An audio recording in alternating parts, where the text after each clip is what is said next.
Chapter 651. Xiaoya held Xia Qian's hand. Her own hand was not as warm as Xia Qian's and was very cold. She patted her sister's hand and said with some concern, "Qian, I'm not joking. There are too many uncertainties in this society. If you meet a man you like and sleep with him, even if you change boyfriends every year, break up, fall in love, sleep with him again, break up with him again, it's not that you don't love yourself. But if you're so stupid that you don't know how to use contraceptives and frequently enter the operating room, then you really don't love yourself. The simplest thing in human society is to make babies. When a man and a woman get together, it's an instinct to reproduce. It's a dream for a woman to use a child to tie a man down. Having children isn't a big deal. Do you understand?" Xia Qian knew that Xiaoya was serious and also knew that she was doing it for her own good. She nodded obediently and said, "Sis, what's the point of keeping the embryo sac?" Xiaoya said, "I'm worried that if the embryo sac goes missing, Zhang Zhao will be bitten by the Ouyang Yan. If that happens, Yi Er will be in big trouble. This Ouyang Yan is really something. She's not Zhang Zhao's child and yet she dares to anger Yi Er so righteously. She's obviously trying to anger Yi Er to death. Why would Zhang Zhao touch her? Zhang Zhao is a good person. He definitely wouldn't do anything to hurt Yi Er." Xia Qian couldn't help but feel indignant. "Are you so sure that Zhang Zhao didn't touch the Ouyang Yan?" Xiaoya smiled faintly. "Then aren't you killing Zhang Zhao by keeping the embryo sac? If Zhang Zhao touched the Ouyang Yan, would he still be like that?" Xia Qian got angrier as she spoke. "Even a vicious tiger won't eat its cubs." Xiaoya patted Xia Qian's back. "That's why I told you that women need to know how to use contraceptives. Can't you see it today?" Xia Qian was confused. "See what?" "Let's not talk about whether what Zhang Zhao said outside the door to defend himself was true. The Ouyang Yan's appearance and encounter proves one thing." "What's the outcome?" Xiaoya took a deep breath. "It proves that even if the child in Ouyang Yan's belly is Zhang Zhao's, Zhang Zhao won't want it." Xia Qian was still wondering why the child was Zhang Zhao's. Xiaoya smiled and said, "There are many ways to test for DNA. You're in the media industry, so you're familiar with many fields. Even if the child hasn't been born, we can still draw the amniotic fluid. There's no need for an abortion at all. But Zhang Zhao's decisiveness is not just to vent his anger, but because he wants to." At this point, Xiaoya paused and took a deep, trembling breath. "Cut the weeds and dig up the roots." Xia Qian covered her mouth and exclaimed, "Oh my God!" "But sister, Zhang Zhao said that if the child is his, we will ask Ouyang Yan to sue him. What should we do?" "It means that even if Zhang Zhao goes to jail, he won't be with Ouyang Yan over a child. Do you understand?" Xia Qian was extremely anxious. "I'm not talking about that. I'm talking about what should we do if Ouyang Yan sues him? That's why I bribed the doctor to change the test results if necessary." "Sister, how could you do such a thing?" "Don't worry, I'm 98% sure that the child isn't Zhang Zhao's. But Zhang Zhao is being too cruel by doing this for the sake of that 2% uncertainty." Xiaoya looked at the wall opposite her. "Xia Qian, don't ever provoke a man like Zhang Zhao in the future. He's too cruel and vicious." Xia Qian seemed to understand some of it and tried to comprehend it for a while. When she couldn't understand, she looked at Xiaoya quietly. The two of them sat in a row outside the corridor filled with strong antiseptic. Xia Qian felt that Xiaoya was very sad today. The two of them snuggled together and sat on a stool outside Ouyang Yan's ward. A series of hurried footsteps could be heard. The two of them turned their heads to take a look. There was no one in High City that they didn't know. Ouyang Shang was being supported by someone as he hurriedly walked in their direction. Yi Er accompanied Zhang Zhao, who was so quiet that he didn't say a word. She was afraid. "Ah Zhao." She called him many times, but he didn't respond. After a while his thin lips finally parted and he said, "I'm so tired." Then he sighed again. "I'm so tired." The man's sitting posture didn't change. His eyes didn't open, and his eyelashes were closed and trembling slightly. Yi Er squatted on the floor and rested her elbows on the floor. She rested her head on Zhang Zhao's lap and rested her head on his forearm. Hearing Zhang Zhao say that he was tired, her heart felt like it was being twisted. She really wanted him to speak so that he wouldn't suffocate. However, the few words that came out of his mouth were like a blunt knife. It was so painful that she couldn't feel good. When he said that he was tired, there was a sense of desolation and helplessness in his voice, as if he was an old man past his prime. When he said that he was tired, there was a sense of weariness in his voice, as if he was a depressed youth. He had never shown this side of himself in front of her before. In front of her, he had always been a man who could hold up a home and support both heaven and earth. But now, he seemed like he was about to collapse. He said that he was tired. Yi Er lay on Jiang Zhao's lap and didn't get up. She lay there and felt that the muscles on his legs weren't as hard as before. She could feel his warmth. Ah Zhao, let's be good together. No matter what the outcome is, let's be good together, okay? Jiang Zhao opened his eyes slowly and looked at the ceiling. He reached out and stroked the head on his lap. Now that she was working, she would always tidy up her hair properly and tie it into a small bun on the top of her head. When she wore a black dance training outfit and stretched her body to practice her basic skills, she looked very good. His voice was still the same. It sounded lonely, desolate, powerless, weary, but it also sounded like he was confiding in her. He spoke slowly and paused occasionally. Yunyi, you're right after just now. I realized that I wasn't 100% sure either. I know that I was drugged that day. But I also know that there are not only knockout drugs in this world, there are also hallucinogens and many other strange things. Just like many young people who are high and do many irreversible things after being drugged, they can't remember it the next day. I'm not sure what kind of drug I was drugged with. I only know that I don't have any memory. I know that I can't touch her. My heart is filled with you. How can I touch her when I'm sober? I'm not a man who pounces on women whenever he sees one. But she's a prosecutor. Even if she's lying, her gaze is so firm that no one can see through her. She's so confident. Yunyi, I'm not sure. I'm really not sure. Yi Er lay on Jiang Zhao's lap, her slender and fair hands clutching onto Jiang Zhao's pants tightly. He said, my heart is filled with you. How can I touch her when I'm sober? Yunyi, I don't know what else I can say. I finally found out just now that I'm not sure. Maybe I touched her. Although this possibility is very small, when I think of this, I feel that I've let you down. But even if the child is mine, I won't want it. If she sues me and you want to divorce me, I'd rather go to jail than be with her. Jiang Zhao grabbed Yi Er's hand a little forcefully and fiercely. Yunyi, if I go to jail, I'll let it go for the rest of my life. But you know that even if I caused her to have a miscarriage today, I can't go to jail for the rest of my life. Even if you divorce me. When he paused here, Jiang Zhao closed his eyes again and let out a long breath. If I come out of jail and find out that you're with another man, I'll kill you and that man. Jiang Zhao closed his eyes and repeated, I'll kill both of you. He tightened his grip on Yi Er's hand. Then he opened his fingers and immediately clenched them again and tightened his grip. People love to say that dripping water could wear a stone. What about love? He didn't know when he started to fall in love with her, and he didn't know when she started to fall in love with him. He couldn't tell the time or the place. He only knew that one day, he wanted to have her and only he could have her. No one else could covet her. He even asked her not to look at anyone else. Even if she smiled when she talked about someone else, it would affect his emotions. He only needed to imagine why that person made her smile, and he would feel sour and jealous. It wasn't that he hadn't loved before. At his age, he should have seen through it all. He had always felt that he was a righteous but heartless person. He wouldn't abandon the righteousness that he valued.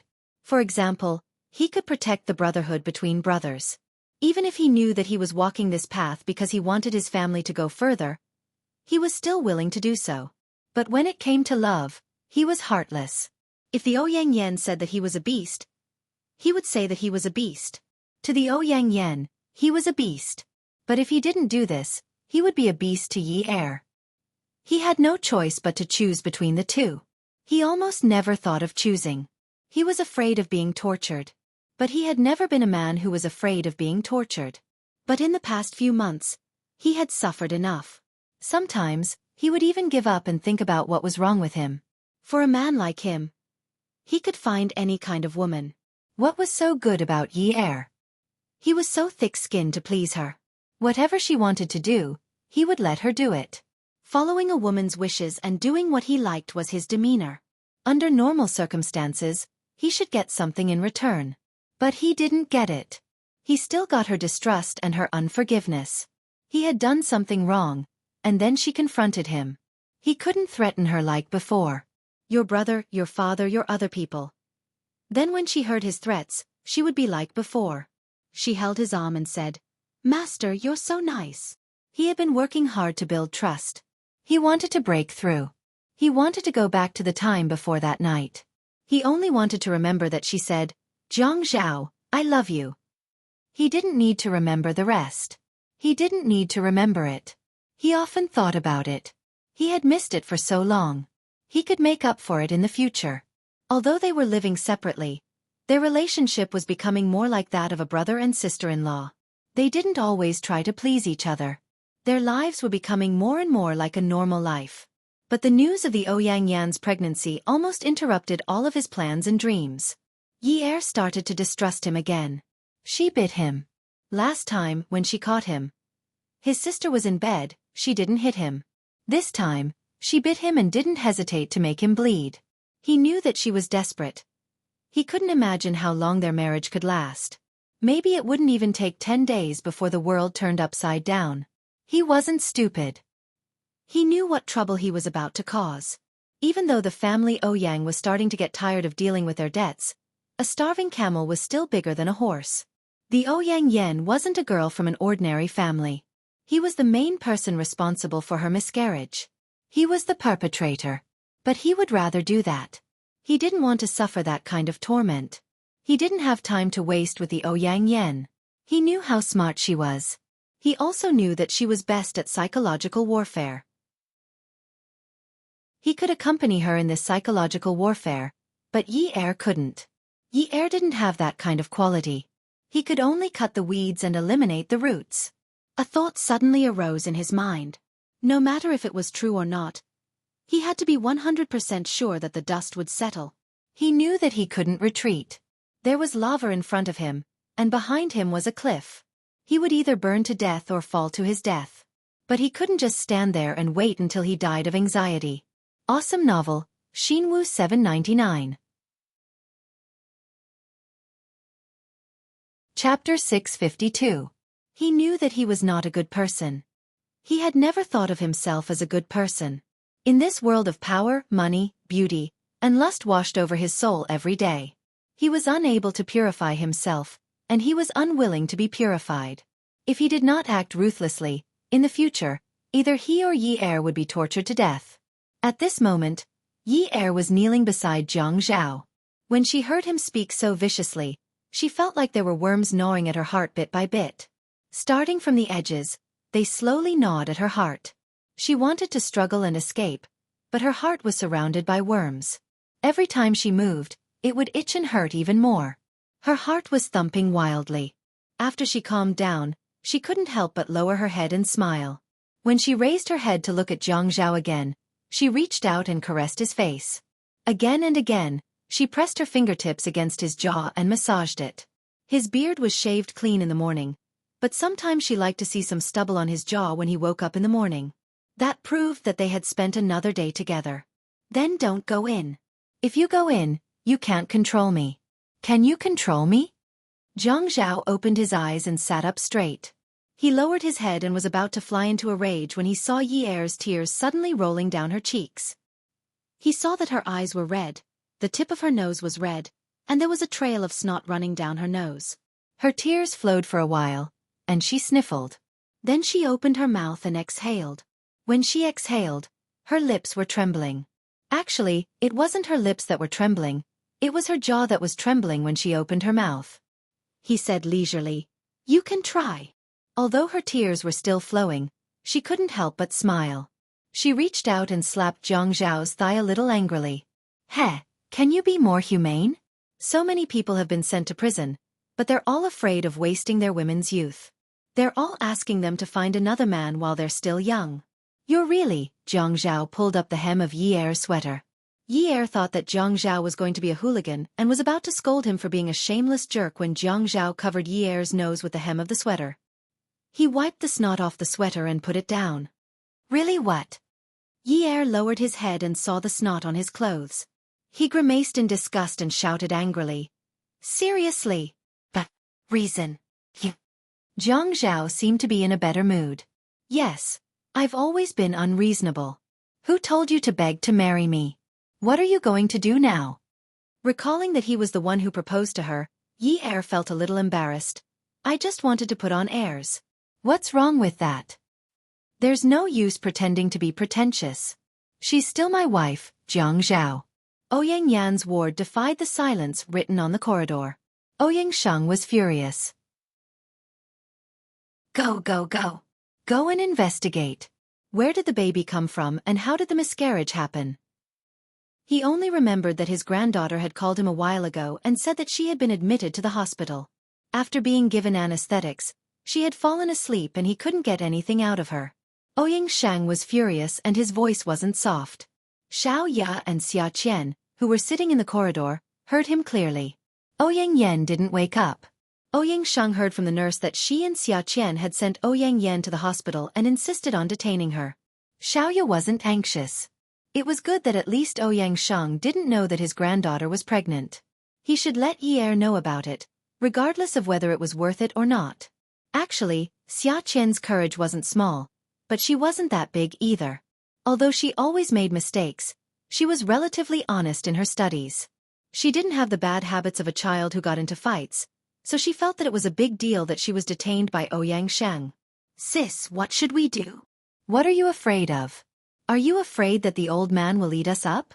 Losing Xia Qian in Haiqing isn't a big deal, but what about the disappearance of the famous designer, Xiao Yaqiu? Moreover, isn't this a public hospital where people come and go? Would he dare to stab me in the back in front of everyone? Xiao Ya casually brushed her hair behind her ear. Sis, why are you so calm? Xia Qian realized that her legs were trembling. That old man didn't look like a good person. He looked fierce and fierce.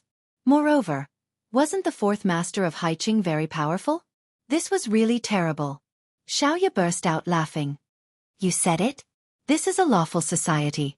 Xia Qian looked at Xiao Ya and couldn't help but spit. The men brought by the fourth master were all in black suits. Legend had it that the men in black suits were all from the underworld. The people in the underworld would often ask people to eat bullets. This was how it was portrayed in Hong Kong movies. Moreover, the things that Jiang Zhao did today were not things that people from a lawful society should do. What her sister did was even worse. Giving red packets to the hospital was not allowed, right? Giving money to the doctor to do a private DNA test without the consent of the embryo's owner and without the police's permission was not allowed, right? Also, threatening to change the test results was not allowed, right? She did so many things in a few hours that were not allowed, and she still had the cheek to say that it was a lawful society. Xia Qian spat again. Qiu Xiaoya, you've really learned something. What nonsense are you spouting? Xiaoya folded her arms and leaned back against the wall. She spat and said leisurely, Do you have eggs? Xia Qian almost gritted her teeth. Was this how an older sister should behave? She was so anxious. The emperor was not anxious, but the eunuch was anxious. Who was the eunuch? She straightened her body and tilted her chin. I have eggs. Where are they? Here, Xia Qian pointed at her face. My face, you have eggs, but not your face. Xiao Ya chuckled. Then what eggs do I have? You have eggs, get lost. Xia Qian was petrified. As a member of society with a sense of justice, facing such a cold-blooded person who did not care about worldly affairs, what else could she do but be petrified? After talking for so long, this cold-blooded person refused to say anything. What should she do? She spouted a bunch of eggs. She really had to hand it to her. Sister, if you're so good at bullshit*ting, why didn't you learn how to be a host? Why did you learn fashion design? Xiao Ya was still laughing, but at this moment, her face darkened and her nonsense turned into a scream. Xia Qian, why don't you take care of yourself? Why do you care so much about me? Ha! Aren't you embarrassed? Other students with good grades find their own internships. What about you? You got in through the back door. Are you embarrassed? If you want to get in through the back door, then go to me or your boyfriend. You actually went to your friend's husband to get in through the back door. You still have the nerve to say that you have a face? Where is your face? Why didn't I notice it? Ha! Yo, Qiu Xiaoya. You've learned something new. Just as the two of them were about to start a war of words, the door to the ward opened. A man in a black suit came out and shouted, "What are you arguing about? You're disturbing the patient's rest." F***CKU. Xiao Ya's heart was filled with anger. She stood up and shouted back, "Who's F***king noisy? Is your voice louder or mine?"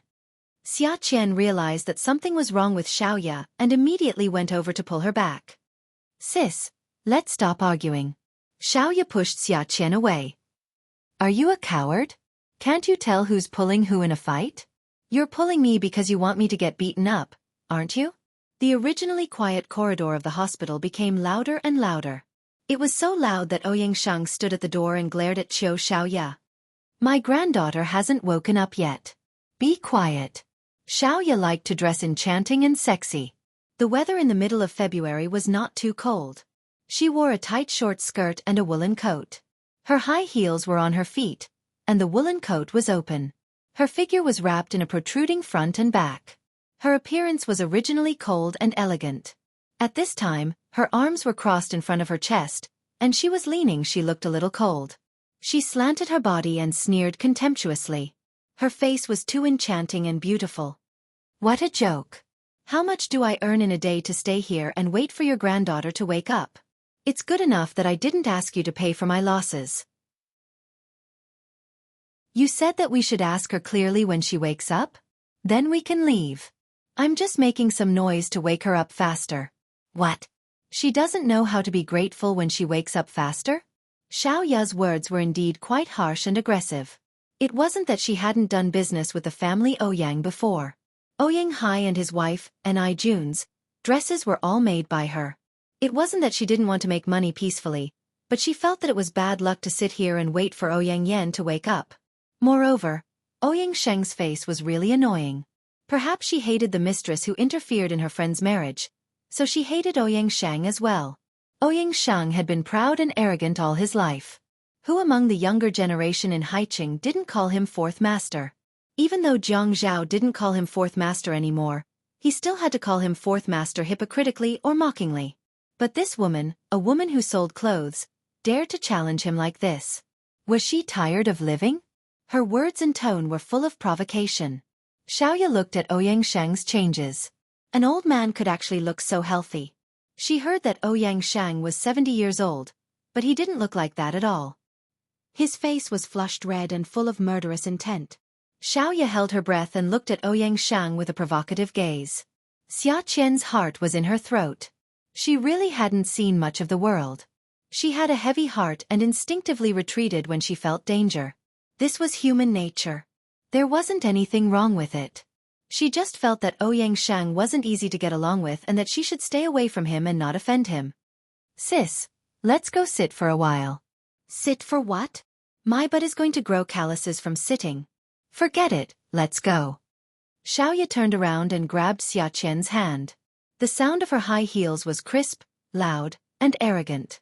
Ouyang Sheng pointed at Xiao Ya's back. "Rebel. Get her back.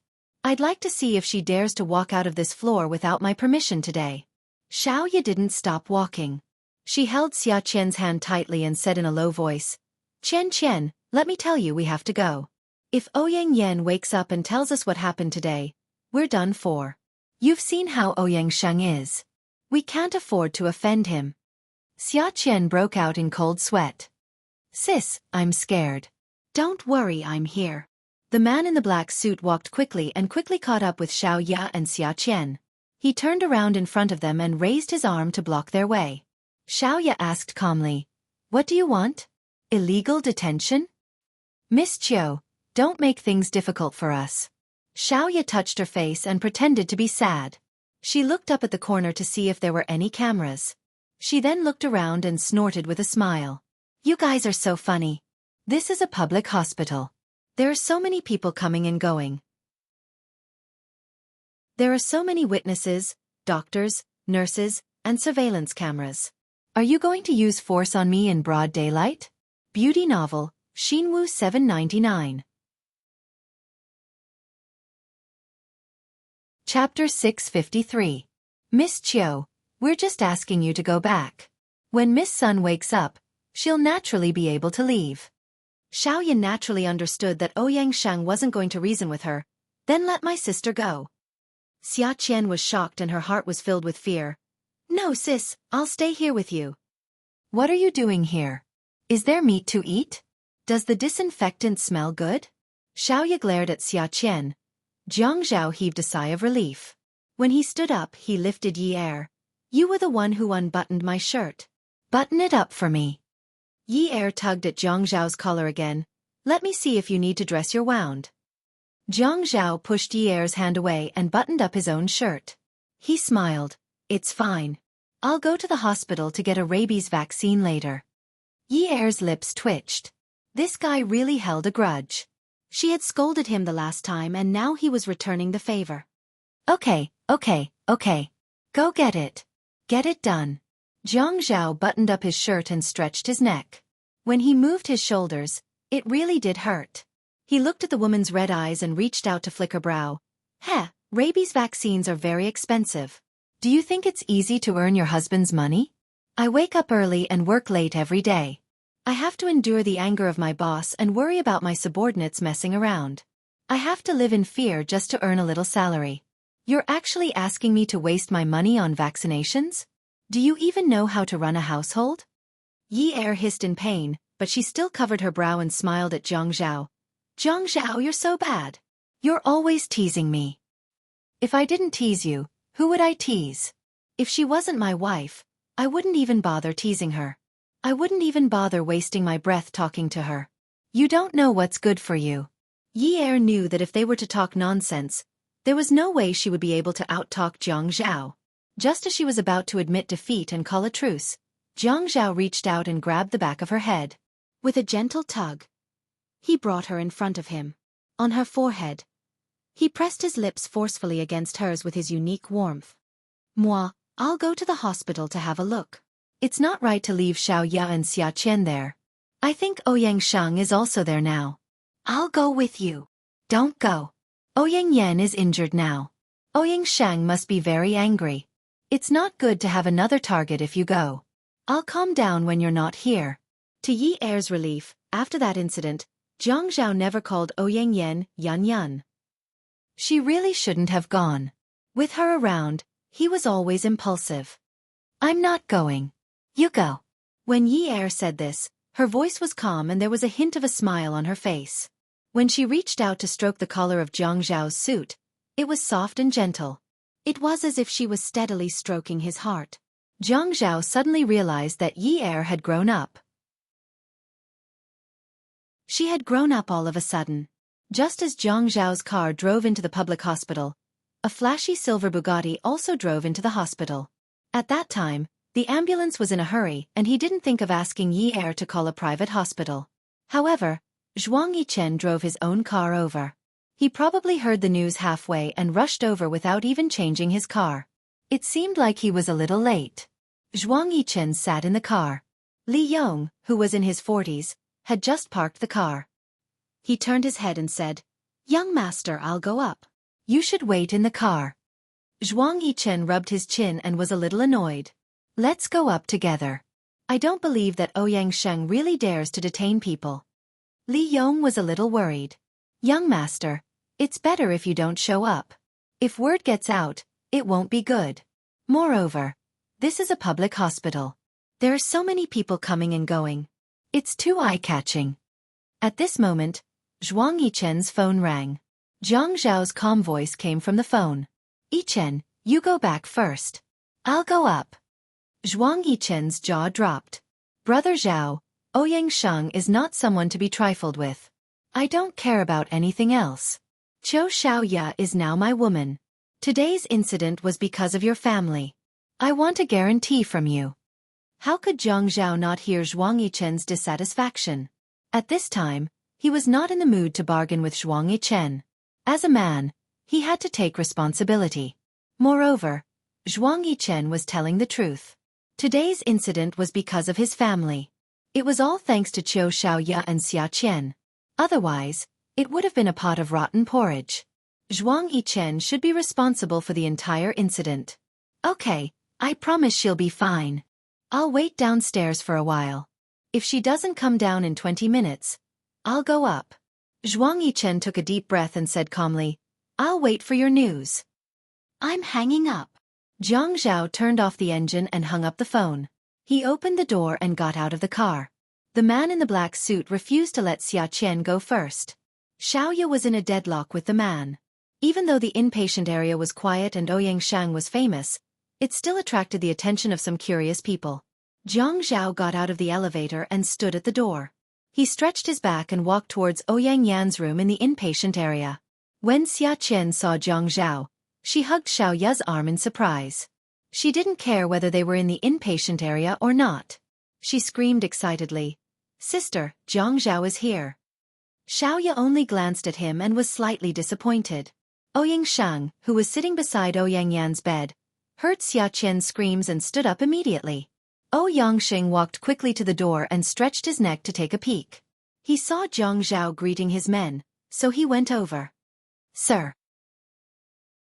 Although Jiang Zhao had done something to hurt Ouyang Yan, he did not have the slightest intention of pleasing Ouyang Shang. The way he addressed Ouyang Shang was very stiff. Ouyang Shang always felt unhappy when Jiang Zhao addressed him as Sir. He said sarcastically, Mayor Jiang, when you address me as Sir, you are picking up the bad habits of the underworld. It's all right. It's just a form of address. Jiang Zhao stopped exchanging pleasantries with Ouyang Shang. I was present at the scene today. At that time, I had to appease your, so I asked Miss Chiu and the others to send the Ouyang Shang inspectors over.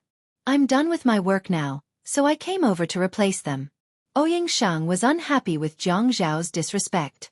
He looked at Chiu and Xiaoya. You can only leave after Yun Yun wakes up. Jiang Zhao was good at dealing with people. It was just like what he had told Yi Er. When Yi Er was not around, he would be calmer. He had to think of the bigger picture, and when he confronts someone, he will know when to stop. Unknowingly, Yi Er had become his weakness.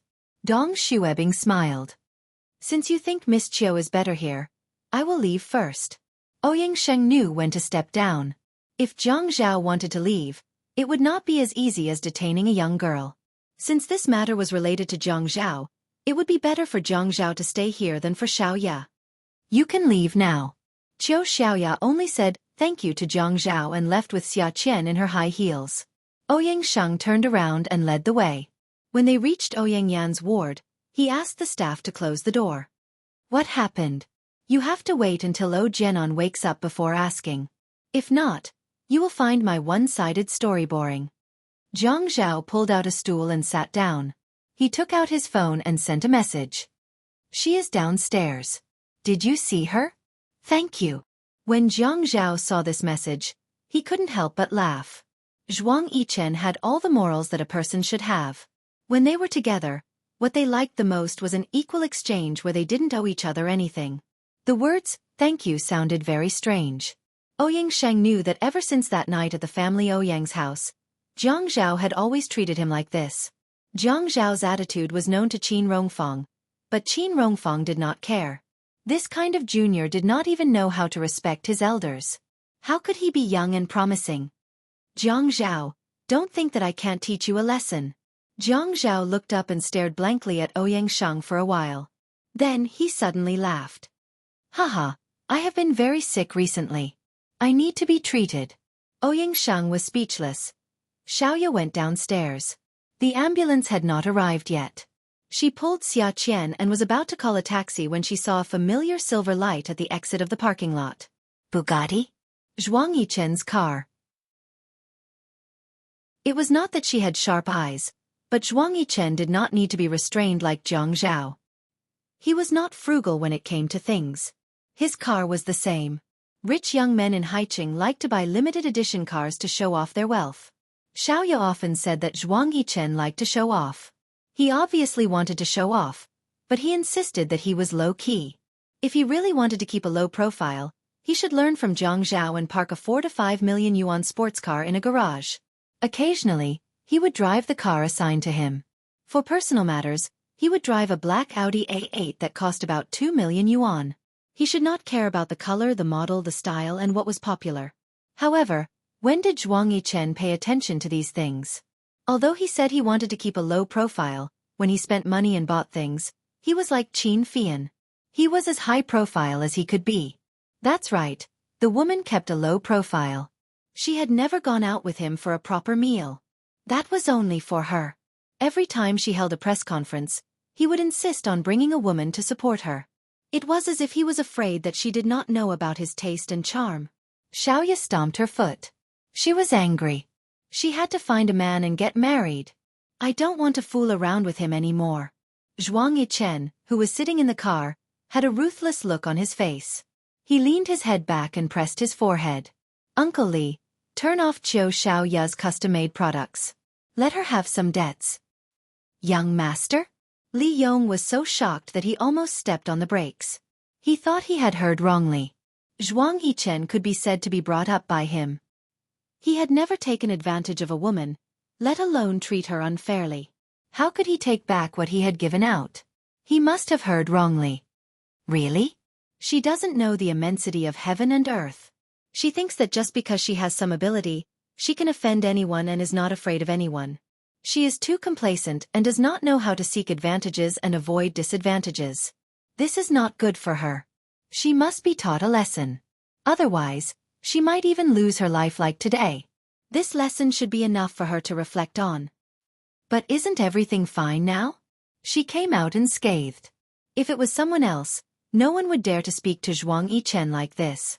But this person was Li Yong. He was someone whom Zhuang Yichen respected. So, it was not strange for him to explain patiently. That's because Jiang Zhao had gone, and I also know about it. So, she should be fine today. Otherwise, with Ouyang Shang's arrogant and conceited character, how can he not teach his enemy a lesson when he knows about it?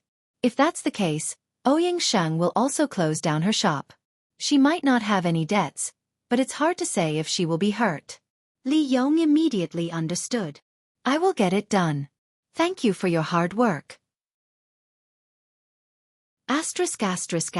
Yi Er was worried. Although she was calm when Jiang Zhao left, she thought about him going to the hospital and Ouyang Yan losing her child. What will happen? Jiang Zhao said that Ouyang Shang should have gone to the hospital. Would his father-in-law whip him again this time? Beauty novel, Hong Cha 866. Chapter 654. Yi Er reached out and grabbed the sweater over her heart. She paced back and forth anxiously in the office, feeling exceptionally frustrated.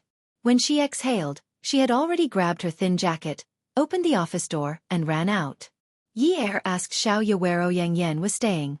She repeatedly assured Xiaoya that she wasn't going to cause trouble, but she was worried that Jiang Zhao would be alone. Only then did Xiaoya tell her the address.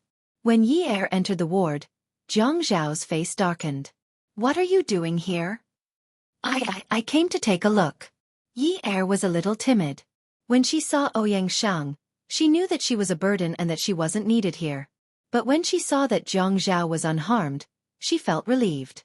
Not long after Yi Er arrived, Ouyang Yan woke up. Jiang Zhao thought about it. With Yi Er around, at least she could see his attitude towards Ouyang Yan clearly. She wouldn't let her imagination run wild in the future. He, Jiang Zhao, could only have one wife. He would only have one for the rest of his life. He would never divorce her. His children would never become the children of a single-parent family. He held Yi Er's hand as they stood in the ward. Ouyang Shang looked at Jiang Zhao's indifferent expression and felt annoyed. He called the nurse over to put a pillow under Ouyang Yan's head. Yi Er was a little nervous, but she thought that this was also a good thing. Now that they had gotten into trouble, it was their first time facing it together. No matter what punishment Jiang Zhao would receive, she would stay by his side and watch over him. Looking at Ouyang Yan's pale face, Yi Er couldn't bear it. But this thought only lasted for a moment. If Ouyang Yan hadn't plotted against Jiang Zhao and provoked her, how could Jiang Zhao be so ruthless? Serves him right. When these two words suddenly popped up in Yi Er's mind, she was dumbfounded. It turned out that he was so vicious. The Ouyang Yan deserved it, but Jiang Zhao suffered. Ouyang Shang patted Ouyang Yan's shoulder with heartache and hatred. Yun, tell Grandpa what happened. Grandpa will fight to the death for you. Jiang Zhao patted the back of Yi Er's hand and said calmly, today. Ouyang Yan suddenly looked at Ouyang Shang and opened her mouth, interrupting Jiang Zhao. Her voice was as soft as a mosquito's, but it was still heard clearly by everyone in the quiet environment. Grandfather. Yes, I was careless. I went to Yunye's place today to look for trouble, but she didn't show up. I lost my temper and bumped into the table. That's why I ended up like this. Yi Er was stunned. Zhang Zhao is astonished. Ouyang Sheng was annoyed. Why did you go look for her for no reason? It's my fault. What happened to the child? Ouyang Sheng just remembered that he still didn't know. He was afraid that Zhang Zhao would hear him, so he whispered into Ouyang Yan's ear. Ouyang Yan slowly closed her eyes and let out a long sigh. Don't ask any more, Grandpa. Zhang Zhao and Yi Er's feelings were so complicated that they couldn't get over it. Logically, Ouyang Yan should hate them to death, but now she was trying to absolve Zhang Zhao. As long as Ouyang Sheng knew that Zhang Zhao was the one who did it, he would definitely sue Zhang Zhao. Yi Er thought that Ouyang Yan loved Zhang Zhao, so she must be worried that Zhang Zhao would go to jail, even if Zhang Zhao had killed her child. How strong was this kind of love? Yi Er bit her lip. She scolded herself 1,000,000 times in her heart for her earlier viciousness. Zhang Zhao didn't feel good. He didn't feel guilty at first, but now his heart was filled with guilt. He didn't want to owe this favor. He wanted to speak up, but Yi Er pinched him and looked at him pleadingly. Ouyang Yan looked up at Yi Er and Zhang Zhao indifferently.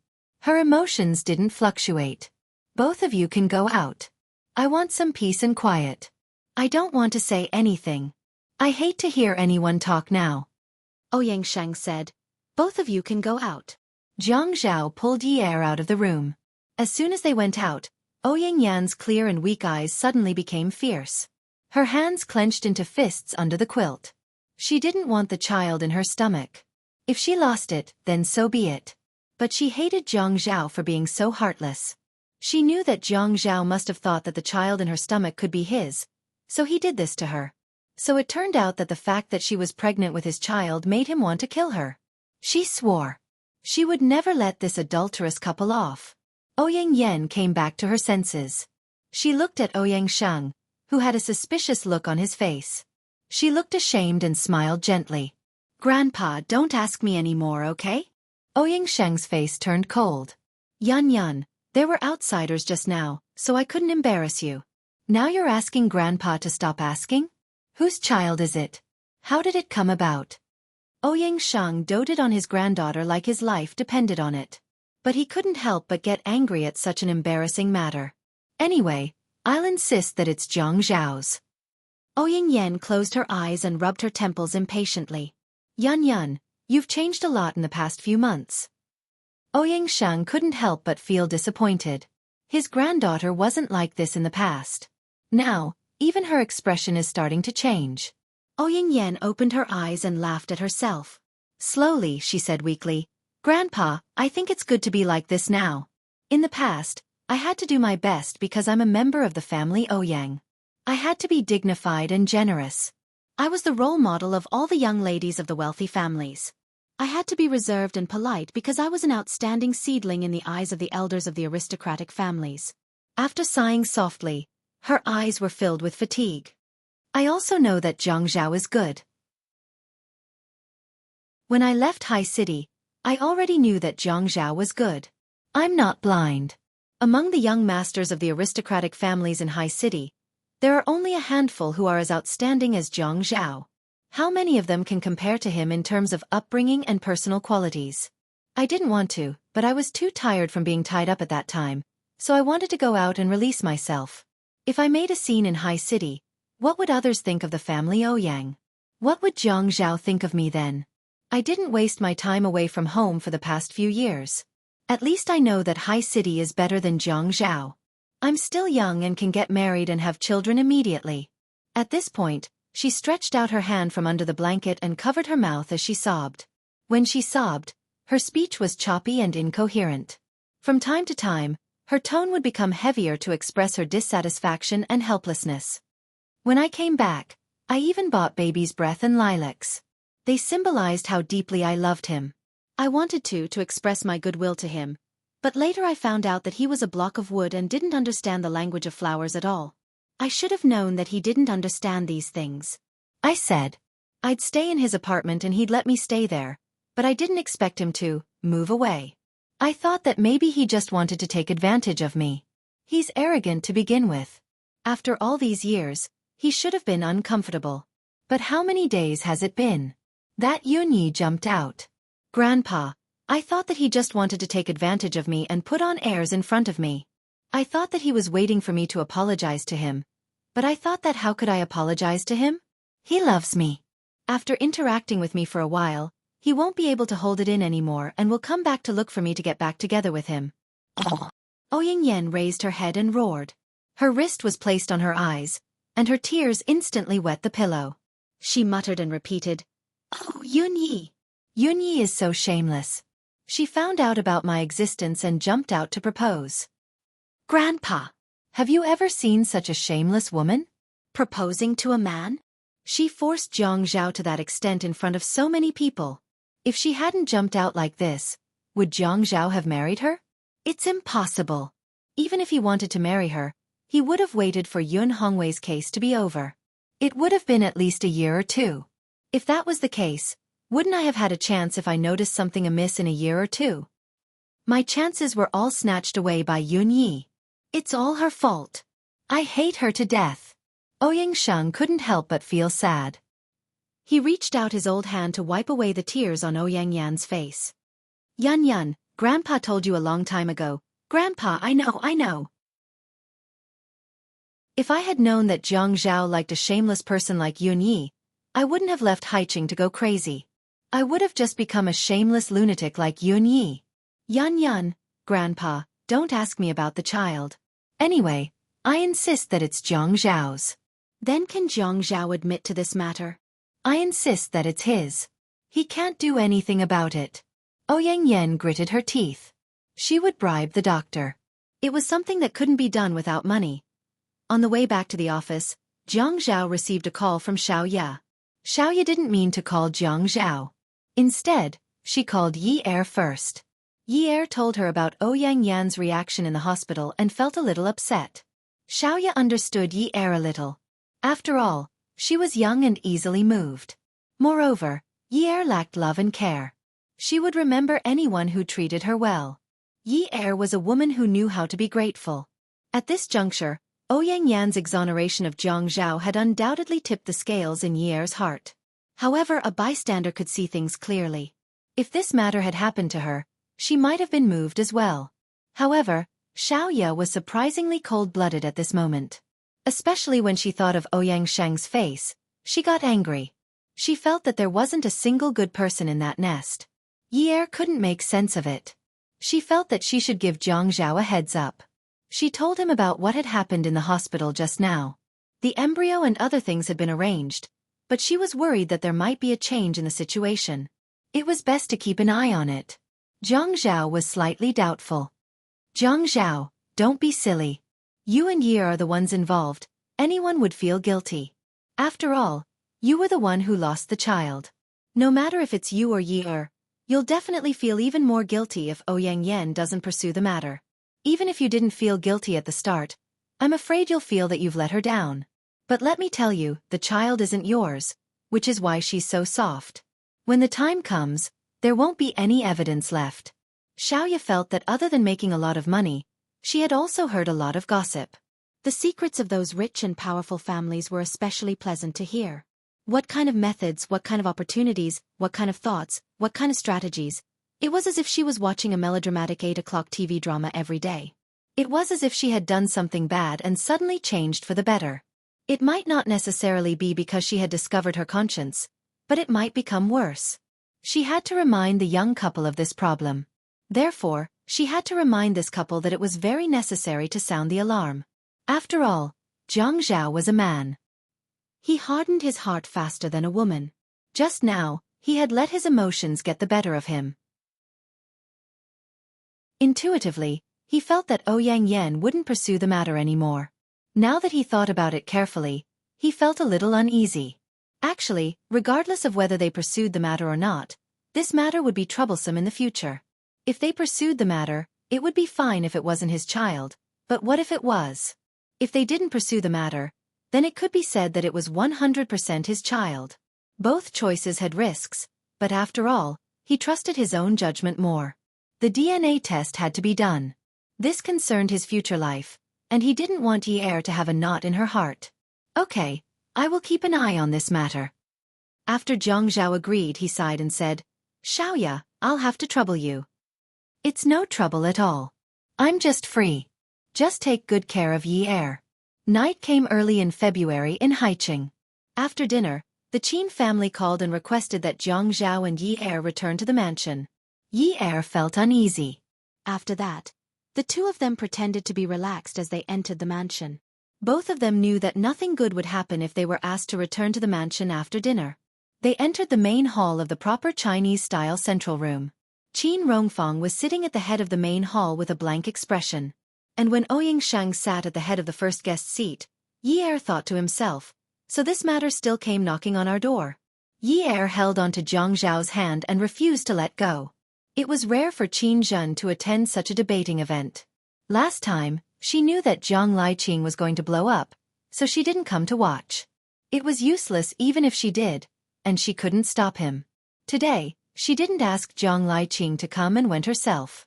Actually, Zhang Liqing didn't want to come either. After the previous beating, just thinking about it in the middle of the night made his heart ache. His son was almost 30 years old, but he still whipped him in the saddle in front of so many people. When he saw his daughter-in-law crying like that, he also felt heartache. He regretted it so much that his intestines were twisted together. Ouyang Shang went straight to the point and said seriously, Zhang Zhao, Yun Yun said that the child is yours. Yi Er suddenly hugged Zhang Zhao's arm with a frightened expression. Qin Zhen saw all of this. She knew that this girl was usually proper, but one look at her eyes and she could tell that she was very cunning and strange. At this moment, she was afraid. She was just afraid. There was no other impurity in her eyes. On the other hand, her son didn't seem to be flustered. Qin Zhen sat on the first seat opposite Ouyang Shang. The two of them faced each other. Logically speaking, Qin Zhen was a junior. She shouldn't be sitting on the same seat as Ouyang Shang, but she also felt a weight in her heart. To be honest, no one had dared to bully her son like this in her life. Zhang Zhao was brought to Haiqing by her when he was 14 years old. Who had schemed against him like this? If she really indulged her son like the wives of other wealthy families, Zhang Zhao would have slept with more than 100 women by now. It wouldn't be the family Ouyang's turn to make irresponsible remarks. Not to mention that everyone knew that they had been set up, even if they really slept with him. So what? Marry? It also depended on whether she, as his mother, was willing or not. When Ouyang Yen stood in front of her and objected to Yi Er marrying into the family, she felt that even if Yi Er's family background wasn't compatible, she still couldn't accept Ouyang Yen. A good horse wouldn't turn back to graze on old grass, not to mention that this grass had legs and ran on its own. Child? What child? She didn't understand. Qin Zhen glared at Zhang Zhao and Yi Er, not allowing them to speak. At this moment, she looked at Ouyang Shang and beamed with joy. She was clearly a social expert. Her voice sounded respectful and a little teasing. Fourth master, you have to be gentler when you speak. My daughter-in-law is pregnant. No matter what, the child in her stomach is the Jiang family's legitimate young master or Little Mississippi. If she's scared to death, that would be a big deal. Come and see. Xinwu 799.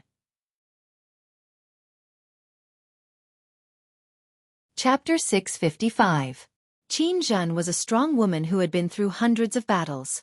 Although her marriage was not a happy one, her ex-husband did not remarry all these years and had been staying in High City. It was said that he had feelings for the army and liked this military region because he had many comrades. However, in the past 10 years, the Qin family knew that Zhang Liqing had many opportunities to be transferred to a bigger military region. Some things did not need to be said out loud. Everyone knew. Therefore, Qin Zhen was not only proud of her successful career, but also of two other things. There was a man waiting for her. She could be proud. She was very satisfied with her son. He was the second son of the Jiang family in Jiang district, the grandson of Old Master Qin in High City, the son of Commander Jiang in the military region, and the son of the chairman of Golden Investment. These were the titles that Zhang Zhao had before he was born into society. Later, more and more people would introduce Qin Zhen to others. This was Zhang Zhao's mother, Qin Zhen. When she first heard others introduce her like this, she felt that her eyes were sore. She felt that she had not lived her life in vain. Her son had become successful. She had always been proud, including when she divorced Jiang Liqing and now when Ouyang Shang came to her door to ask her son to take responsibility. As a businessman, face was just a decoration. Qin Zhen sat opposite Ouyang Shang. After saying this, she felt happy. Ouyang Shang snorted and turned to Qin Rongfang, who was sitting in the main seat. Old Qin, I'm afraid this matter can't be delayed any longer. Qin Rongfang and Ouyang Shang had been friends for decades. It could not be compared to the life-and-death friendship with Shi Zhantian and Old Master Jiang, but they had done many mutually beneficial business deals. He knew that it was not appropriate for him to say what Qin Zhen could say. Even if Old Master Jiang was sitting here, he would be the same as him. Sometimes, when a woman stepped forward, things were always easier to solve than a man. Qin Rongfang turned his head and handed the teacup in his hand to Uncle Wu as if he did not hear him. He said unhappily, "Old Wu, what kind of weather is this? How can I drink the tea when it's cold?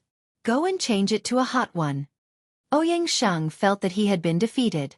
Qin Zhen reached out to Yi Er and waved. She smiled and said, "Daughter-in-law, come to Mom." Yi Er was dazed for a moment. "Mom." Qin Zhen's attitude towards her had always been lukewarm. Yi Er knew the reason behind this. It was impossible for such an aristocratic family to not mind one's birth. Although she was lukewarm, she had never deliberately made things difficult for her. When she was being attacked from both sides, her mother-in-law warmly called herself Mother. Yi Er recalled how Zhou was so angry that her father was still lying in the hospital. Tears flowed out of her eyes. Jiang Zhao gave Yi Er a push, and Yi Er walked over to Qin Zhen. Qin Zhen was still seated. Other than Qin Rongfang, who was pretending to be a fool, Qin Zhen had the dignified aura of a head of the family. However, her speech was still very appropriate. Her voice was cheerful and heartwarming. She reached out to hold Yi Er's hand and nestled it in her palm. She was smiling more than angry, and there was even some doting. "In my opinion, our family's Zhao Zhao is the best. Daughter-in-law, do you agree?" Yi Er bit her lip and nodded obediently. Qin Zhen took a piece of tissue from the small table between the guest seats. She raised her head and stretched out her arm to wipe the tears that had just rolled out of Yi Er's eyes. "As your mother, I didn't bully you. Don't cry. If you cry, Zhao Zhao will think that I pinched you and will make trouble with me." After saying this, she should have glanced at Jiang Zhao. However, Qin Zhen glanced at Ouyang Shang. The more Qin Zhen looked at Ouyang Shang's uncomfortable expression, the more she felt comfortable. "Mom, Jiang Zhao won't think that way." Yi Er was still young after all. She was afraid that her mother-in-law would misunderstand that she had instigated her husband. She would never have thought that Qin Zhen was trying to provoke Ouyang Shang. "Daughter-in-law, you were the one who begged to marry our family's Zhao Zhao back then." Qin Zhen kept calling her daughter-in-law, but usually she would call her Yi Er. At this time, she was begging to be married, and her tone was especially heavy. Ouyang Shang snorted disdainfully. Yi Er lowered her head even more. At this time, Jiang Zhao also stopped standing. He smiled a little happily and sat down on the guest seat next to Qin Zhen. The servant came over to help Jiang Zhao pour tea. "You begged to marry our family's Zhao Zhao. You must think that he is a good man and someone you can rely on, right?" "Mom, you're right." Yi Er's voice was very soft and very soft. She seemed very embarrassed and very touched. "In my opinion, your conditions are not very good." As soon as Qin Zhen said this, Jiang Zhao coughed violently. Yi Er's face immediately turned very red. Ouyang Shang smiled proudly. Qin Rongfang was very good at pretending to be a fool. When drinking tea, it was either cold or hot. It was either that the tea leaves were not chosen well or that the water used was not good enough. Qin Zhen burst out laughing. "But your figure is really good. I took a look. Among the daughters of the wealthy families in High City, your figure is the best. You're not the tallest, but you're not short either. Wear a pair of beautiful high heels and match our Zhao Zhao's height." "Ayo!" Qin Zhen slapped her thigh and laughed with satisfaction. She raised her voice and said, "What a match!" Yi Er sighed. Fortunately, her figure was not bad. Her mother-in-law liked her. She was so scared that she was about to sweat. Actually, I think that among the daughters of the wealthy families in High City, the one with the best face is the girl from the Shen family. She's going to be a disaster in the future.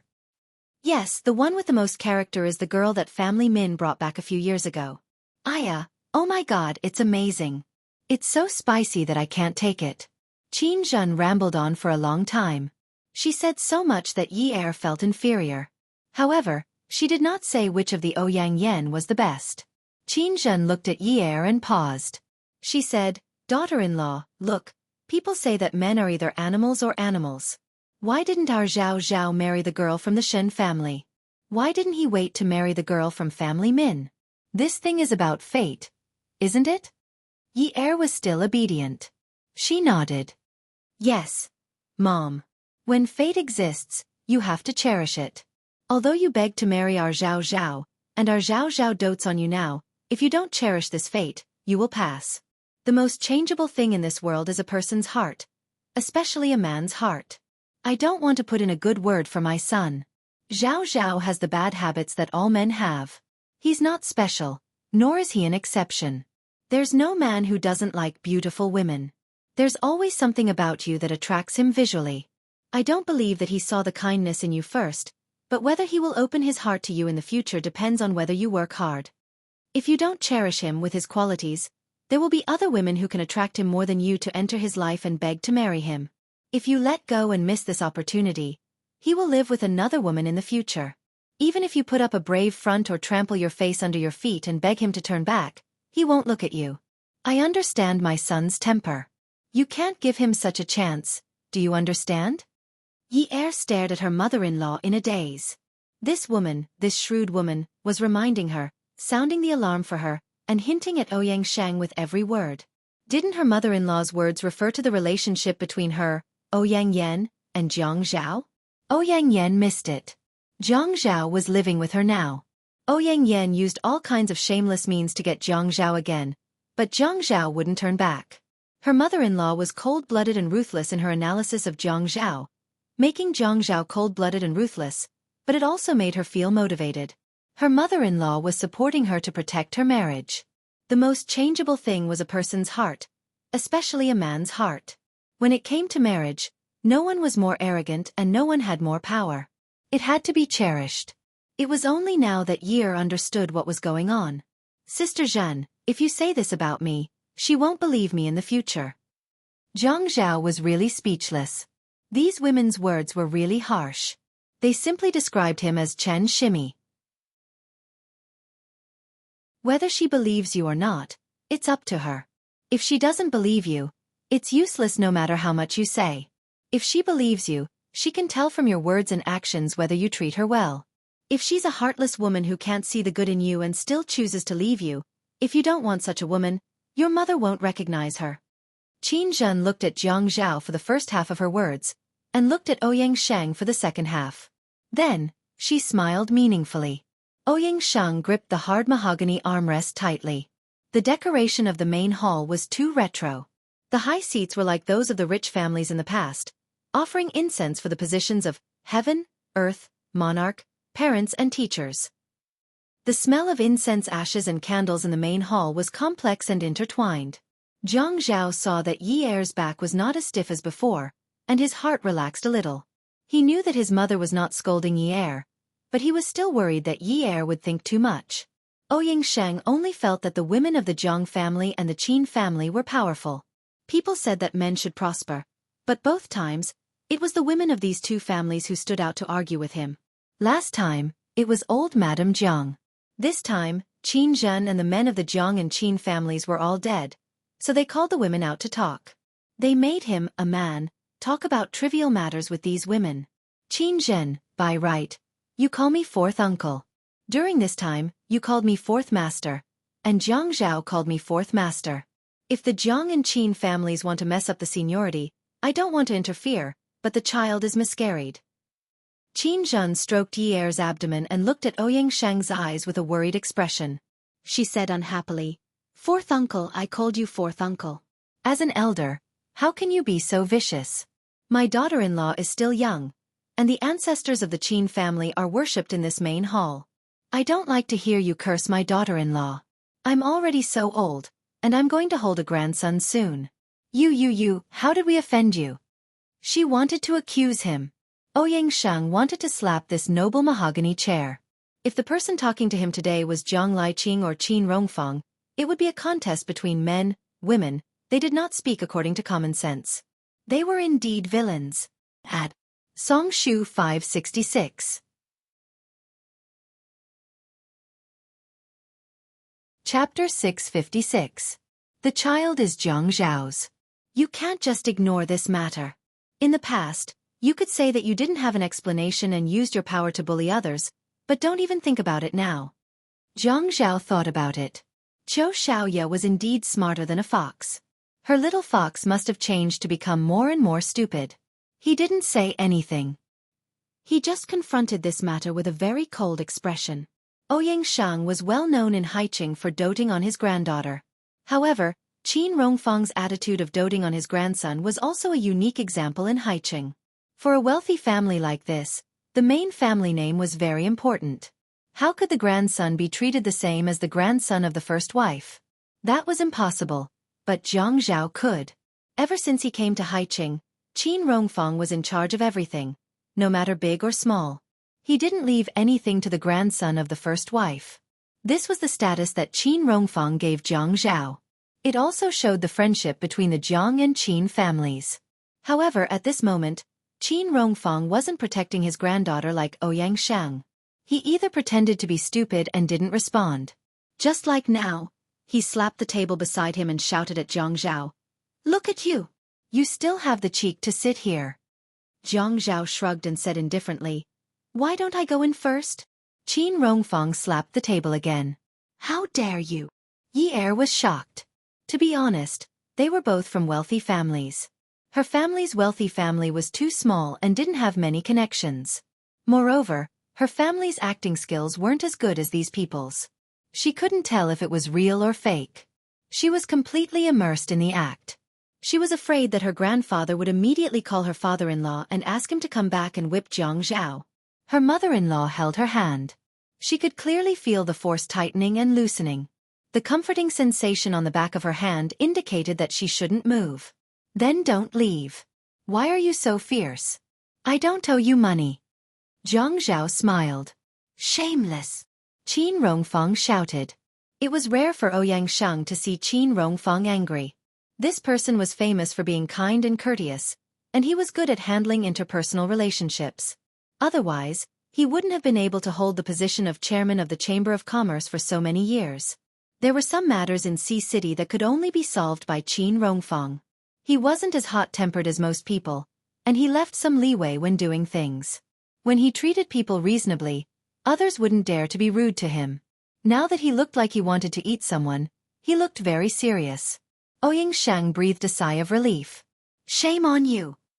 Now that they're here to ask you for compensation, you're trying to hide. Ouyang Sheng felt that something was amiss. Compensation? What compensation? Let me tell you, Jiang Zhao, don't think that just because I dote on you, don't think that you can ignore the family rules and ancestral teachings just because your surname is Jiang and not Qin. Let me tell you, half of the blood in your body is your mother's. You are also a member of the Qin family. Even if you don't want to acknowledge it, the Jiang family will never acknowledge a grandson like you. If you do something wrong, you have to admit it. If you have to pay for it, you have to pay for it. Hide. Where do you want to hide? A real man isn't afraid of doing something wrong, but you have to correct your mistakes. You can't keep making mistakes. Ouyang Sheng was finally enraged. Was this whole family trying to make him look bad? Qin Rongfang. You old man. Ouyang Sheng slammed the table and stood up. He was burning with anger. After Qin Rongfang finished scolding Jiang Zhao, he turned to look at Ouyang Sheng and put on a gentle demeanor. Oh, Ouyang, sit down. I couldn't help it and scolded him. Sit down, sit down. Yi Er's heart was thumping, sometimes fast and sometimes slow. She felt that her heart wasn't her own. She couldn't stand such a scene. She was really frightened. She was afraid of any elder's words. She kept shouting in her heart, Dad, don't come over, don't come over. In Yi Er's heart, as long as Jiang Liqing didn't appear today, he could scold and kneel however he wanted. Ouyang Shang saw the change in Qin Rongfang's expression and sat down. Fourth brother, actually this matter sigh. Ouyang Shang let out a long sigh, looking particularly distressed and sincere. Fourth brother, I've lived to this age and I feel that it's been too long. I can't say that I haven't made any progress. Those news a few years ago worried me so much. Look at all the big families in Haicheng. Which one of them is like me? My grandson is a homosexual. You don't even know how I survived the past few years. You've also seen Fei Yan's looks. I'm afraid that those girls in Haicheng aren't as good as him. He's so tall and he's standing there. How can he be a homosexual? If it were the other big families in Haicheng, who would be able to stand this? Forget it. If I say this, others will think that I'm cursing their grandson to be gay. Qin Rongfang let out another long sigh. Ouyang Shang was a little moved. Old Qin, haven't you gotten through all these things? Don't think about it anymore. There's no use thinking about it. Those years when the news first came out, I didn't even dare to step out of the house. Fourth brother. Qin Rongfang held his forehead and sighed again and again. He sighed sincerely. Those years when you guys asked me to eat together and gather together, I felt ashamed. Really, when I met an acquaintance, the kind-hearted ones would know to be considerate. But some people couldn't. They purposely asked me and I didn't even know how to answer. Those days, I couldn't sleep well day and night. If it were other big families, who would be able to stand it? They would have been angered to death. Sigh, let's not talk about it anymore. Although Qin Rongfang kept saying, Sigh, let's not talk about it anymore. Sigh, forget it. But he kept repeating it. If it were other big families, who would be able to stand it? My life is cheap, but I really got through it. Qin Rongfang looked at Ouyang Shang. Ouyang Shang hurriedly advised, Old Qin, why do you have to say that about yourself? Sigh, you said that my Qin family only has this one seedling. How did I get through all this? In the past, when I went out, I was afraid that people would ask me. I was afraid that people would say that Qin Rongfang's eldest grandson was gay. But now when a girl looks at my grandson a few more times, I have to kindly remind her, my grandson is gay. Girl, don't like him. If you like him, it'll be tough. Look at me as a grandfather. I've even become a manager. Now that people ask me about Fian, I don't feel uncomfortable at all. If he's gay, then he's gay. So what? When he's going to carry on the Qin family's bloodline, we'll just do artificial insemination or IVF. IVF is enough. Isn't everything else the same? Ouyang Shang said, That's right. You're right to think like that. Don't always think of a dead end. That's right. People just can't stand it when they encounter unforeseen events. Just like after Zhang Zhao and your family's Yen girl had that thing. At first, I also felt that it would damage my prestige and image. I was afraid that if it spread out, what would I do? Now that I think about it, no matter how big this matter is, can it be bigger than Fian being gay? Don't you think so? Old Fourth? Ouyang Shang obviously didn't know that he had been played in such a roundabout way. This old man. Qin Rongfang, you schemed against me. Qin Rongfang's expression was as indifferent as an immortal's, and his voice was modest and polite. It's not a scheme. If you ask me, this matter is really not that big. Whether the child is Zhang Zhao's or not, I won't respond to this question. I don't know if they have intimate relations, and I don't know about Yen girl's pregnancy. But no matter what the truth is, Yen girl had a miscarriage. Our Qin family and family Ouyang are family friends. Who wants you to visit? Qin Rongfang didn't care about Ouyang Shang's bad temper. AI. What do you think Zhao Zhao should do about this matter? The most important thing is that Zhao Zhao and Yi Yatu have a good relationship now. As elders, we all hope that our children and grandchildren will be happy. Yi Yatu is pregnant, and the child in her stomach is legitimate. Tell me, as elders, should we be biased? Yi Yatu is pregnant, and the child in her stomach is legitimate. Which side? Old Fourth, put yourself in his shoes. If it were you, would you be biased? Which side? Qin Rongfang, let me tell you, don't think that you can be like this just because you're sitting in the first seat of the Qin family. Qin Rongfang straightened his body and added a sense of dignity. I don't want to be like this either. We're all doing business, and harmony brings wealth. I also hope that we can live in harmony with family Ouyang for the rest of our lives. But old fourth, harmony brings wealth is only one of them. There's also another thing called family harmony and prosperity. In this family, no matter if it's Jiang or Qin, no one is willing to break up. Lai Qing and Qin Zhen's example. Whether it's the Jiang family or the Qin family, no one wants to see a second example. Therefore, we've been teaching every child that marriage is a big deal. Playing and marriage are two different things. Humph, Qin Rongfang, you're saying things like this now. If your family's Fei Yu ends up like my family's Yun Yun, how can you still say that? Jiang Zhao's and Qin Zhen's faces suddenly turned pale. Not good. This was clearly touching the old man's reverse scale. Qin Rongfang's face crumbled.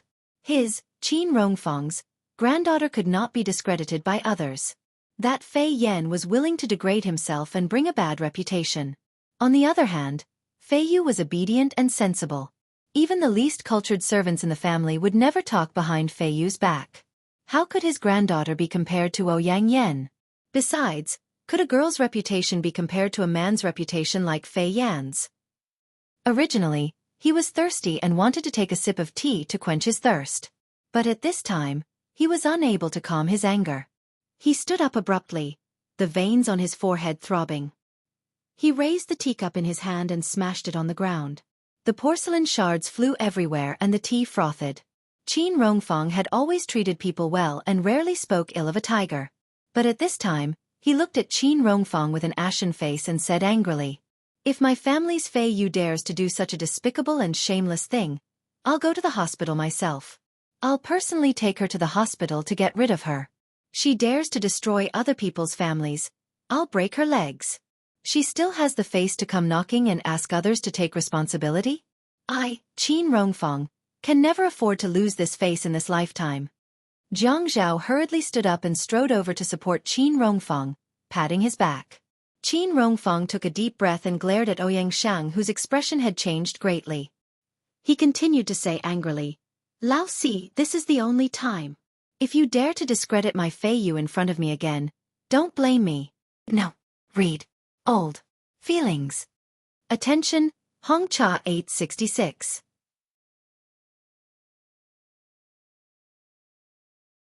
Chapter 657. It was rare for Qin Rongfang to be so ruthless. Jiang Zhao knew that this was not the time to add fuel to the fire. Although Qin Zhen was still sitting in her original position and did not nervously support Qin Rongfang like Jiang Zhao, the smug expression on her face had disappeared and was replaced by a gloomy expression. However, at this time she could not move. She could not let Ouyang Shang sense her family's nervousness. At this time, Ouyang Shang was not only angry, but also felt that his self-esteem had been greatly impacted. Although the Qin family was the most powerful family in Haiqing, because of Qin Rongfang's gentle attitude, he had never shown any fear in front of him. His self-esteem had swelled and strengthened in the process. In addition, the family Ouyang's prestige was outside, so he had never had any intention of being afraid of Qin Rongfang. However, at this time, there were 6 people in this house, and one of them was a servant. Not only were the 4 of them working together to deal with him, but Qin Rongfang actually said that he did not care about old ties. This was a hurdle that Ouyang Shang could not cross. He suddenly felt that if he sat down now, he would never be able to raise his head in front of Qin Rongfang. However, if he continued to fight force with force, how could Qin Rongfang's methods be as gentle as they seemed on the surface? However, at this time, blood rushed to his brain rapidly. "Qin Rongfang, you and I are irreconcilable. I'll keep you company." Qin Rongfang's answer was sonorous and forceful. He put his forearm on Jiang Zhao's raised arm and said to Uncle Wu, who had been standing at the side, "Old Wu, see the guest out." Ouyang Shang was stunned from this short change of events. It was as if he had been in the human world a second ago and had gone to hell the next second. Irreconcilable with Haiqing's Qin family? He had actually pushed him to such a position. However, his face was bigger than the sky. He raised his head arrogantly, snorted and turned to leave. After watching Ouyang Shang leave, Qin Zhen let go of Yi Er's hand. The 2 of them went to support the old master, afraid that something bad would happen to him from anger. "Dad," Qin Zhen brushed away Jiang Zhao's hand and helped Qin Rongfang back to the main seat. "Are you better?" Jiang Zhao and Yi Er stepped aside. "Good." Qin Rongfang glared at Qin Zhen. Humph, I see that you're not angry at all. Dad, what are you talking about?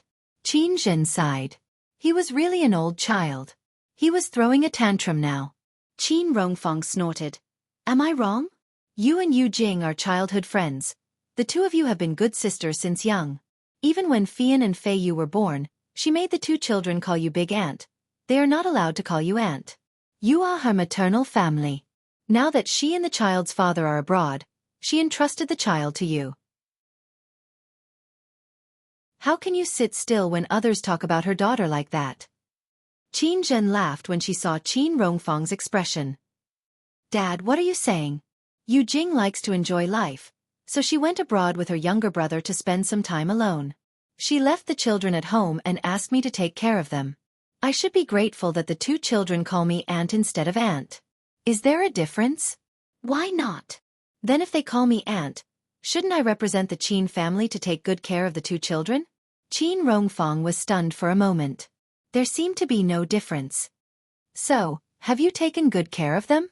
When that old thing was talking about Fei Yu like that, you just sat there without moving. Qin Zhen smiled apologetically.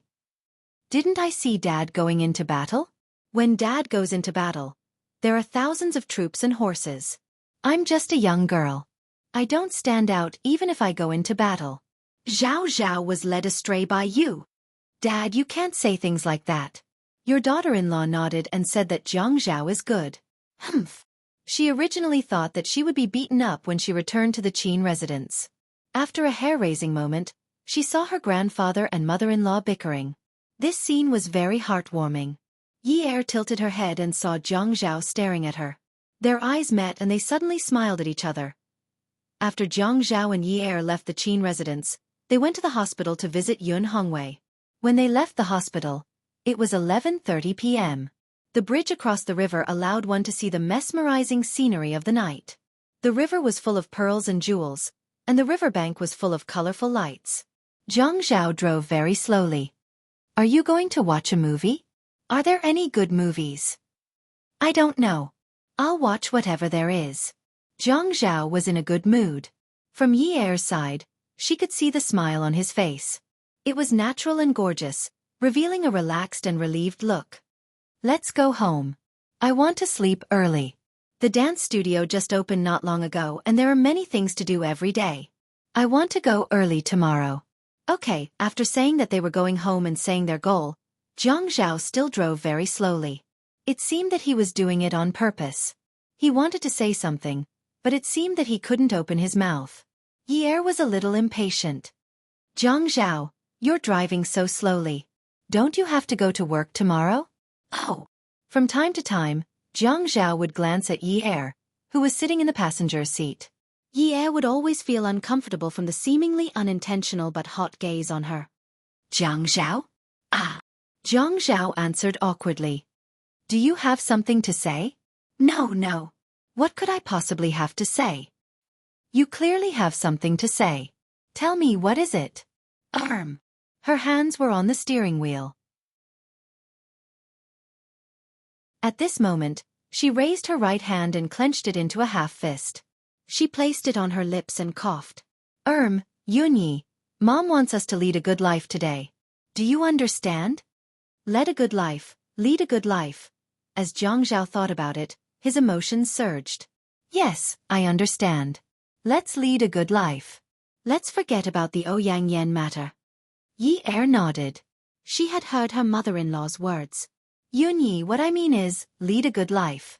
I don't think we should sleep in separate rooms. Do you understand? Zhang Zhao felt his face heat up. He suddenly realized that he had clearly said something extremely thick-skinned, but at this moment, his skin was surprisingly thin. He thought of an adjective. Could it be that he was as thin as a cicada's wings? Otherwise, why would it be so hot? It was so hot that his ears were burning. His neck felt like it had been burned by chili seeds. It was burning hot. He wished he could jump into the river right now. Ah! Yi Er was stunned for a moment. She swallowed her saliva and saw that Zhang Zhao was only looking at the road ahead. His face was slightly red. Her own face also turned red. Oh no. When they were together, they had not even blushed from embarrassment. Now, The two of them had become so pure and innocent? Or could it be that they were not pure and innocent to begin with, so a simple sentence suddenly led to other meanings and caused the two of them to misunderstand in the end? They became embarrassed the moment they misunderstood. Then their faces turned red. Jiang Zhao, isn't it good to sleep in separate rooms? Yi felt that if she said right now, okay, don't sleep in separate rooms. Let's sleep together. If she said that, she would definitely be teased. After all, she was a woman. When necessary, she should be more reserved. What's good about it? Jiang Zhao was the first to lose his composure. He raised his voice unhappily. Yi waited for Jiang Zhao to continue. Jiang Zhao thought about it. He was a man. He just wanted to sleep with his wife. What was wrong with that? Why couldn't he say it out loud? Did he become stupid after these few months of abstinence? What do you mean by, oh? Jiang Zhao was sulking in his heart, so he spoke harshly.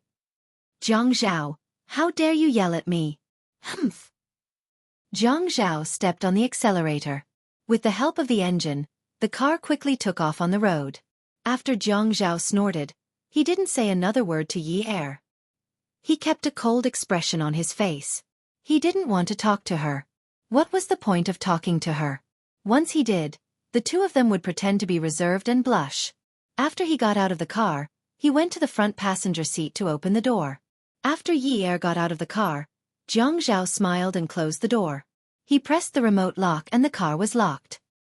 He raised his arm and propped it in front of Yi. Come, hold your husband's arm. Let's go home.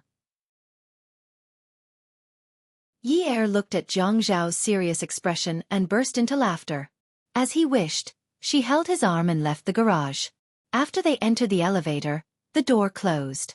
The light was as bright as a mirror. Jiang Zhao looked at the image of the two of them on the door. Yun Yi, Mom said we're really compatible. What do you think? Yi also looked at the two of them on the door. Many things had happened today, so the two of them weren't as neat and tidy as they were when they went out in the morning. Yi realized that her hair was a little messy. Because of her young age, her skin didn't look haggard, but her eyes revealed fatigue. Jiang Zhao was the same. Although he was in a well-ironed suit and looked as handsome as usual, he couldn't hide his fatigue. Only the smile on his face was exceptionally pleasing to the eye. Her mother-in-law said that if they stood together and she wore a pair of beautiful high heels, they would be really compatible. But she wasn't wearing high heels today. Were they really compatible? His eyes were overflowing with happiness and satisfaction. She was infected and smiled along with him. We're really compatible. The voice that came out of her heart was always so moving and mesmerizing. Ding! A sound was heard. In the next moment, the elevator door opened. The man and woman in the elevator were hugging each other. The woman stood on her tiptoes and hooked her arm around the man's neck. The man lowered his head and hugged the woman's waist. Their lips rubbed against each other and their teeth melted. The large hand on the woman's waist slowly lifted her jacket and burrowed into her clothes. The moment he touched the soft skin that he hadn't felt in a long time, the man's Adam's apple moved and he groaned uncontrollably. Yi suddenly felt a ball of fire run over her body and burn someone to death. Her body went limp and she snuggled into the man's arms. Her head was still tilted up, receiving the rain of kisses. They were so close together that they didn't give each other a chance to breathe. Even if she breathed out softly, it could only be poured into the man's stomach and turned into a stronger force. It swept across the soft tongue and stole the unique fragrance that belonged to the woman. The elevator door closed again. The two of them, who were inseparable, were a little impatient. They wanted to get out of this space immediately, but neither of them could bear to let go of the other person's lips and tongue. The elevator door opened again. The man bent down slightly and reached his hands from behind the woman. He burrowed between her legs and spread them apart. He scooped her up and placed her on his waist, carrying her out of the elevator. Welfare, Xinwu 799.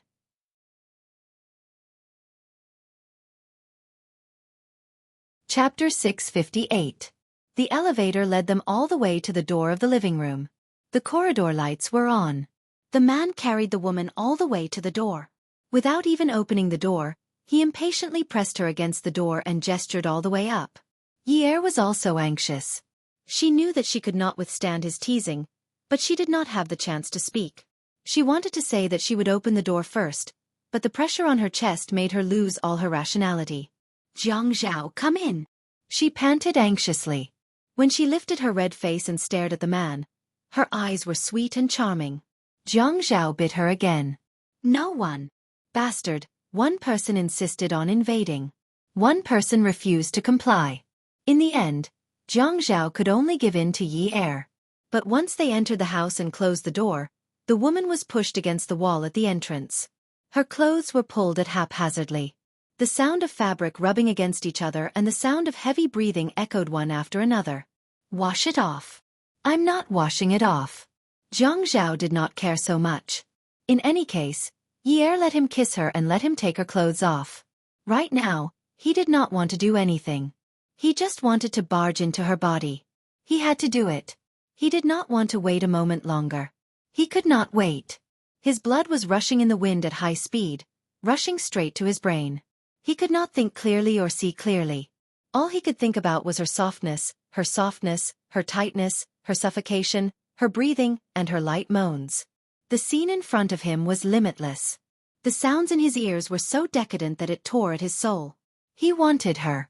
Right now. Their clothes were all on the floor. One big piece, one small piece. They were piled up into a small hill beside their feet.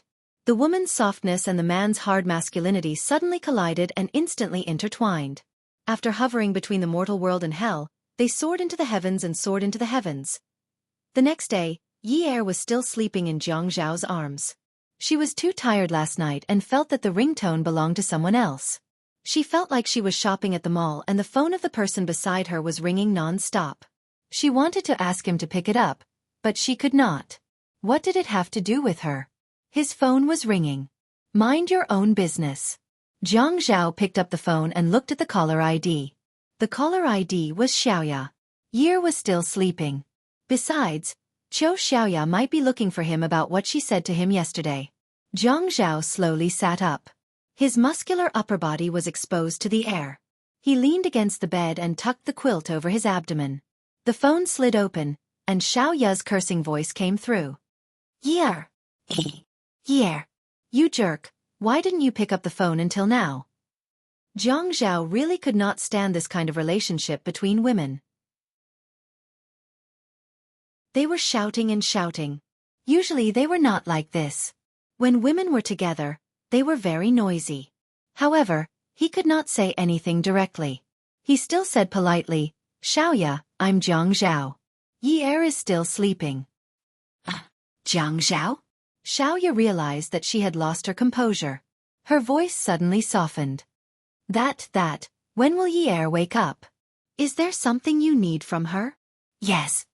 Xiaoya thought to herself, isn't it better for Jiang Zhao to answer the phone? Jiang Zhao, a lot of things happened at my shop. I haven't slept since yesterday afternoon. Can you help me? Jiang Zhao was stunned for a moment. Something happened at Xiaoya's shop? Why didn't she look for Zhuang Yichen? Without permission, one could not interfere with the matters of one's friend's woman. You didn't look for Yichen? Him. He doesn't care about me. Oh. I looked for him. He's busy. He's been busy. He hasn't had time to pick up my calls since yesterday. Xiaoya felt terrible when she thought of this. Although they were not lovers, they were still husband and wife, right? She had been with him for 4 years. Now that something had happened, he did not care. She had already looked for him to put in a good word for him, but he still said that he was busy. He was clearly disgusted with her. It was indeed sad to be a pure man. He despised her when he wanted to and abandoned her when he wanted to. When he doted on her, he would give her a few magazine pages a day and even make a special program to support her. She was just a designer in the past.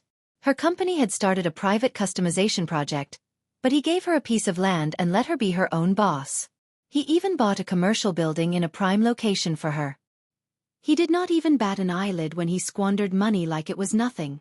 But since yesterday afternoon, he had refused to help her even if she asked him for a small favor. He even said not to look for him for the time being. He was really ruthless. He had lifted her up and watched her fall. Didn't he feel that it was a pity? Jiang Zhao placed his hand beside Yu's ear so as not to disturb her. His brows furrowed as he pondered over the matter. Would Zhuang Yichen not care about Xiaoya's matters? Could he believe it? Not at all.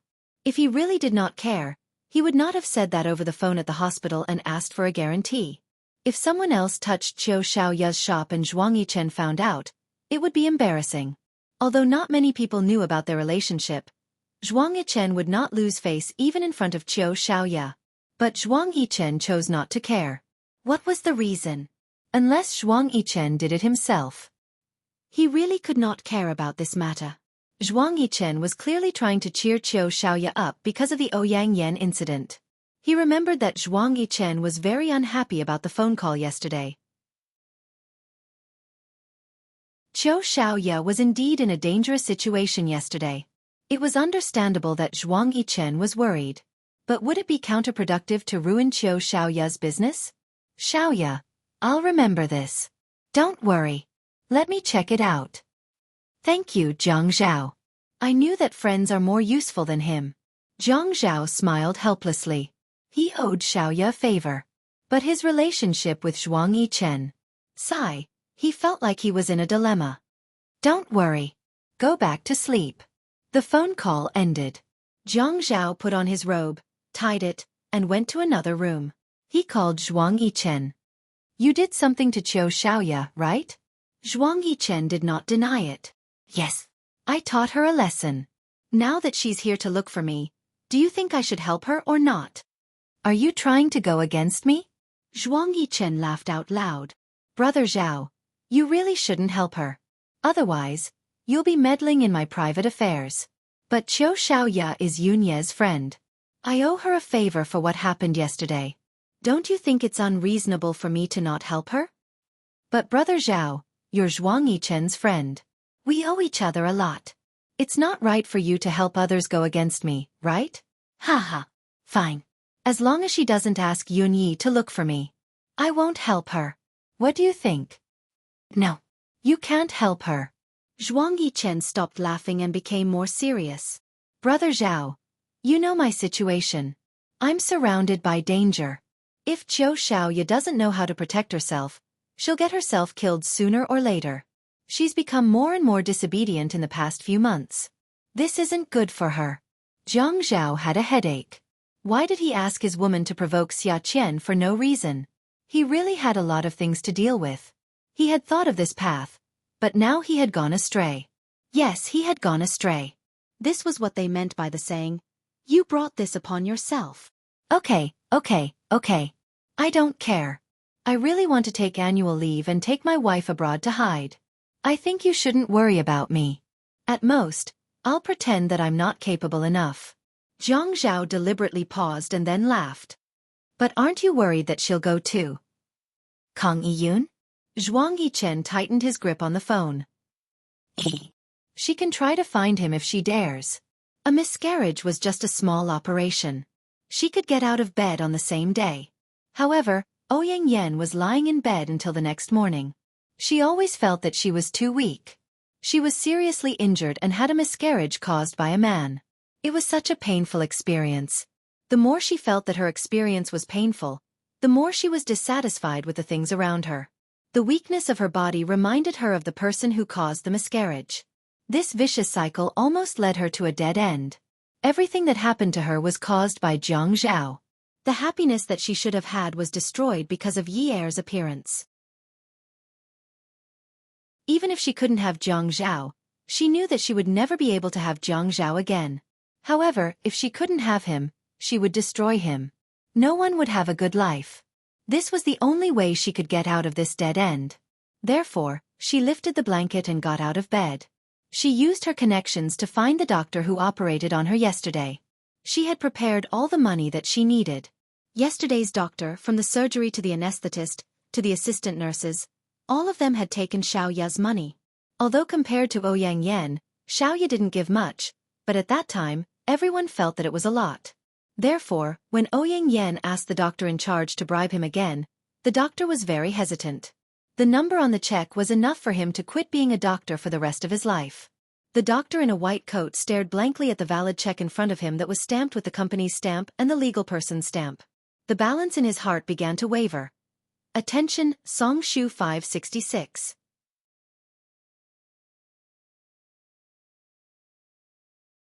Chapter 659. This. The doctor's voice was trembling. The doctor occasionally received red packets, but he was a little worried. After all, this was a public hospital, and the management was very strict. If it wasn't for Xiao Ya's repeated promises and comforting them for a long time, he would have accepted the money. Giving an embryo was not a big deal, but now the amount was huge, and the situation was very different. If Xiao Ya's amount was discovered, she would be criticized and the money would be handed over. However, the amount written on Ouyang Yan's check was not just a simple red packet. Are you afraid of being sued? Ouyang Yan was a prosecutor and was good at observing people's emotions.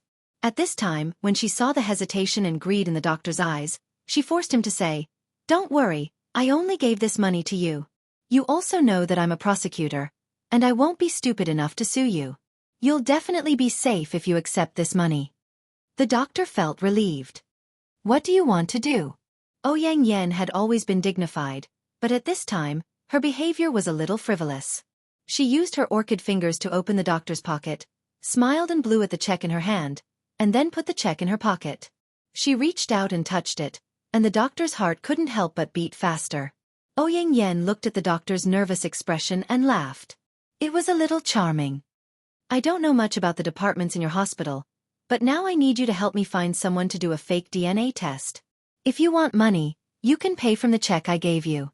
Of course, if you don't want to share this money with others, I will give you the amount you need. Okay. After Yi Er woke up, she opened the window. Although there was cold air, it still made her feel like a blooming flower. The garden in the neighborhood was very rich. At this time, the plum blossoms were wilting and pear blossoms were blooming. It was really beautiful. Zhang Zhao didn't let her care about other things, only 3 things: the shop, her studies, and visiting her father in the evening. Her life was fulfilling and relaxing. Zhang Zhao asked Xiao Ya to send a photo to communicate with the doctor yesterday, so as not to beat around the bush. Xiao Ya couldn't fall asleep anyway, so she volunteered to go with him. Zhang Zhao smiled. When this woman talked about loyalty, she was no worse than a man. At this time, Qiu Xiao Ya's eyebrows and hair must have been burned by her own affairs. How could she still have the mood to help him deal with his private affairs? Zhuang Yichen was too heartless. Xiao Ya did not drive her own car. Instead, she asked Zhang Zhao to pick her up. After picking up Xiao Ya, Zhang Zhao discovered a common problem of women, which was nagging. In the past, he used to think that Xiao Ya was a cold and unkind person who didn't talk much. Now it was completely different. People tend to go to 2 extremes after a setback in their career. They are either very quiet or very talkative. Xiao Ya was obviously the second type. Zhang Zhao, you don't know how crazy Zhuang Yichen is. You'd better not be with him. People like him don't care about old friendships when they are ruthless. Zhang Zhao thought to himself, how could he not know what kind of person Zhuang Yichen was? If you said that Zhuang Yichen was ruthless and heartless, that was a fact. But if you said that he didn't care about old friendships, it was a bit unreasonable. If he really had feelings, he was definitely not an ungrateful person. When working with a person, it was not only about the person's ability, but also their character. No matter how outstanding a person's ability was, if his character was bad, you would spend more time on guard against such a person's dirty tricks, and the tacit understanding between you and him would be greatly reduced. He and Zhuang Yichen were both people who knew how to choose partners. Unless they used them for a while and parted ways after cooperating once, they would definitely observe the person's character before cooperating. Xiao Ya, sometimes you should see more of his benefits. Zhang Zhao was like all men's brothers, only saying good things in front of other people's female companions. Benefits? I think other than having a model's body and a good appearance, he doesn't have any benefits. At this time, Xiao Ya had already degraded Zhuang Yichen in her heart. She didn't want to hear anyone say good things about Zhuang Yichen. The things he gave her were all gone, so he didn't have any benefits. Sai, there are some things that you should look at. He doesn't need you to earn much money. Is it because you haven't been obedient recently and made him angry? Is that why he won't help you? Zhang Zhao couldn't say that this matter was arranged by Zhuang Yichen, and that Zhuang Yichen was the one who said that she hadn't been obedient. Moreover, Xiao Ya was helping him identify people, so he couldn't say that Zhuang Yichen had closed the shop because of him. Xiaoya knew very well that although Jiang Zhao had never exposed her relationship with Zhuang Yichen, it was as clear as a mirror in everyone's hearts. She sighed. He's never asked me to do anything. He just wants me to be there when he wants me to be at Qingfeng Garden. He never cares about anything else. Even when she had a headache or fever, there was no one by her side. Xiaoya felt a little sour in her heart. She felt more and more that a woman should find a man who loved her. What was the use of having a lot of money? Her career was gone just like that, and there was a pile of compensation waiting for her to deal with. If there was a man who loved and cared about her right now, how could he bear to let her worry like this? He would definitely help her solve it. Xiaoya thought about it in an extreme way, but it never occurred to her that Zhuang Yichen hadn't cared about her for the past few years. At most, he would ask her to stay at Qingfeng Garden at night. However, if she had any setbacks in her career, she just had to tell Zhuang Yichen, and he would definitely solve it.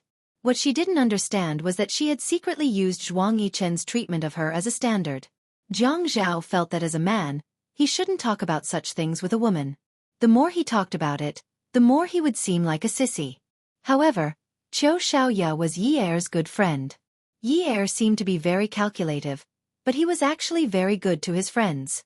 Although he didn't dare to hang out with Zheng Ling because he was afraid of Zheng Ling's mother, he still wanted to help Zheng Ling get some business. Even his colleagues in the building asked him if they could go to Zheng Ling's photography studio to take care of business. Qiu Xiaoya and Xia Qian were also considered her friends. Last time, they had argued so fiercely that she wasn't allowed to hang out with that perverted girl, Xia Qian, but she didn't listen to him. Thinking about it, he didn't have much time to spend with her. It was always good to have friends to prevent depression. She wasn't depressed anymore.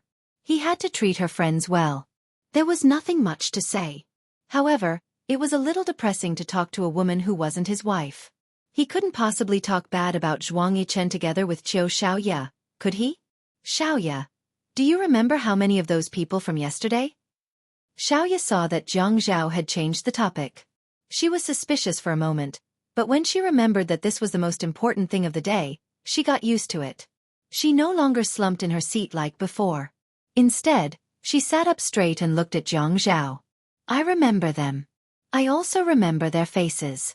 Actually, it's okay. I just need to find the doctor in charge and the one who did the DNA test for me. The DNA test results won't come out so quickly. It's always good to go and greet them. Okay. You can help me identify them later. Okay. There were many people in the public hospital, and if she wanted to find someone to give them a red packet, it would be a very troublesome matter. Even though Yang Ye was a smart girl, and she had a lot of dealings with rich ladies and young masters, she was not a big problem in public relations. That was why she was able to successfully give them the red packet. A few doctors who managed to bribe them felt that Xiaoya was a good person. But when the doctors and nurses were called to the director's office and saw Xiaoya and Jiang Zhao together, their legs went soft. Jiang Zhao was the deputy mayor of High City. Everyone was talking about him. He was the best candidate for the next mayor, and no one could challenge him. In the director's office, the director and Jiang Zhao each sat on a sofa. Xiaoya dragged an office chair and sat behind Jiang Zhao's sofa. Originally, it was a big deal for the mayor to visit the hospital. But the director asked them to keep it a secret. Jiang Zhao was not stupid enough to say that he might be the father of the Ouyang Yan's fetus. Thank you for your hard work yesterday. Have a seat. Jiang Zhao had inherited the humility from the Qin and Jiang families. That's why people called him a sly fox behind his back. They also praised him for being a good person. A few doctors and nurses looked at Xiaoya, who was sitting calmly behind Jiang Zhao, and their hearts palpitated with fear. Did they not get any money this time? Instead, they were fished by others. The fish hook was probably going to be dragged out, right? It was a small matter if the hook was pulled out. But if the hook was pulled out, the hook would bleed, and the fish would die. The young nurse could not stand such an atmosphere. She felt that her brain was short of oxygen. She needed to be put on an oxygen mask. When she was about to fall, her colleagues quickly supported her. The director saw that no one dared to sit down and added, "Pull a chair and sit down. Don't just stand there." The few of them quickly pulled a chair and sat down. Mayor Jiang, what are you talking about? The hospital is here to save lives. A few doctors and nurses were too scared to say anything. The director could only reply to Zhang Zhao with a smile. Miss Chiu brought her friend over for the operation yesterday. Zhang Zhao's gaze calmly swept over the few people who were already sitting in a mess. However, he stopped halfway through his words. Someone took a deep breath. Mayor Zhang. He stuttered and did not dare to continue. I am here today for no other reason. Miss Chiu said that she wants to visit the hospital. So, I dropped by to visit the old director.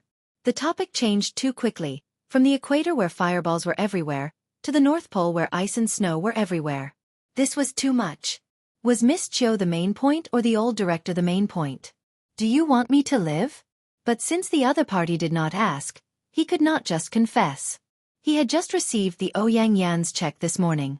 The doctor looked at Zhang Zhao's calm expression and felt that he did not have long to live. Attention, Xinwu 799.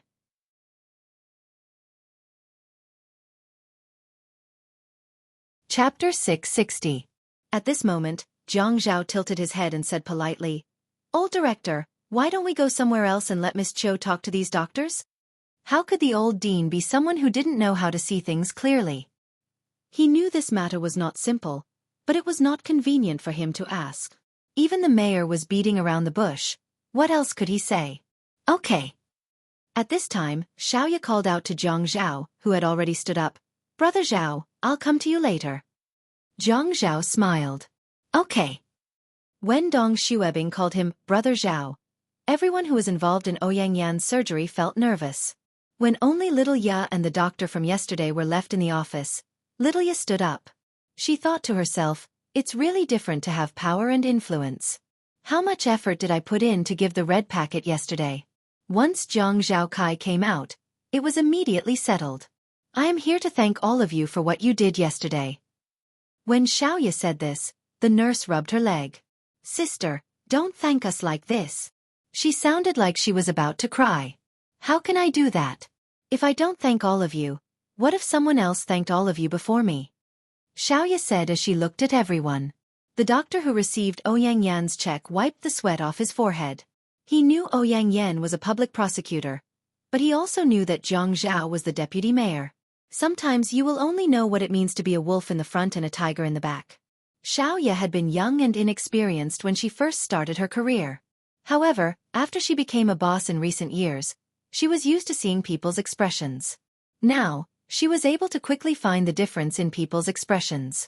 An attending physician's uneasiness and lack of composure should not be the professional ethics that a doctor should have. Especially now, his reaction was clearly different from others. When he lowered his eyes, he was silent and focused.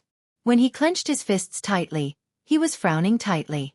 All of these indicated that he was deeply tormenting something. He was weighing the pros and cons actually. I am not here to say anything. I just want to remind everyone that there should not be any changes in this case. If not, it will not be good for everyone.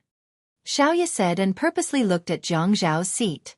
Dong Xuebing was threatening Dong Xuebing. Absolutely not. Don't worry, Miss Chiu. Absolutely not. We promise not to tell anyone about this. Xiaoya said after a while. Sorry for wasting everyone's time. Let's get back to work. In the end, she asked the doctor in charge of the DNA to stay. The doctor, who had received Ouyang Yan's money, suddenly trembled. Did he really eat hot charcoal this time? Xiaoya asked the doctor in charge of the DNA to stay. He did not say much. He only said, I want first-hand information. You can't give it to anyone else except me. Otherwise, the consequences will not be easy to deal with. I know. I will get the report done as soon as possible. I will rush it out tonight. You don't have to wait too long. The doctor had to know that when he received Xiaoya's money yesterday, he did not expect that Xiaoya would have such a powerful backer. Now that she had a backer, even a stupid person would know which side to lean towards. After all, people in politics were not to be trifled with. Thank you for your hard work. After everyone left the room, Xiaoya did not look for Zhang Zhao. Instead, she called him and told him that she had settled her matter. The doctor who had received Ouyang Yan's check did not return to his office. Instead, he went to the rooftop alone. It seemed that he could not accept Ouyang Yan's money now. Even if he did not become a doctor in this life, He could not accept this money that was enough to last him a lifetime. When he had accepted Ouyang Yan's money, it was not only because of the large number and the fact that Ouyang Yan was a prosecutor and would not report him. More importantly, Ouyang Yan had the family Ouyang behind him. If something really happened, the family Ouyang would not let anyone expose Ouyang Yan. Then he would be safe. But now it was not so simple. Behind Jiang Zhao were the Jiang family in the east and the Qin family in High City. He could not afford to offend them. He thought that the family Ouyang could not afford to offend them either. But how could he open his mouth? Xiaoya was smart not only because she knew how to deal with people. For example, after Jiang Zhao returned to the hospital director's office, she smiled at Jiang Zhao. "Brother Zhao, how was my performance today?" Jiang Zhao had goosebumps when he heard Xiaoya call him Brother Zhao. This was because Xiaoya had always called Jiang Zhao directly, including Xia Qian. This was because in their eyes, Yi Er was the youngest. They were older than Yi Er, so he was their brother-in-law. They had always taken advantage of him. Fortunately, he never cared about these titles. He instinctively felt that Xiaoya calling him Brother Zhao was not a good thing, but he still sighed and said, "Thank you, Xiaoya." Xiaoya chuckled. "What are you thanking me for? We're all friends. It's only right that we take care of each other and help each other." When Jiang Zhao heard this and saw the smile on Xiaoya's face, he coughed. "You didn't rest well yesterday. I'll send you back first. I have to rush back to the building too. I'll treat you to dinner tonight. I'll bring Yun Yi with me." Xiaoya could tell that Jiang Zhao was avoiding her. She stopped pretending. "Jiang Zhao, you don't want to help me, right?" Zhuang Yichen did not say that he would continue to make a fuss. As long as Xiaoya behaved herself, this matter would come to an end. Therefore, he could not help her now. If he helped her, it would be more of a hindrance.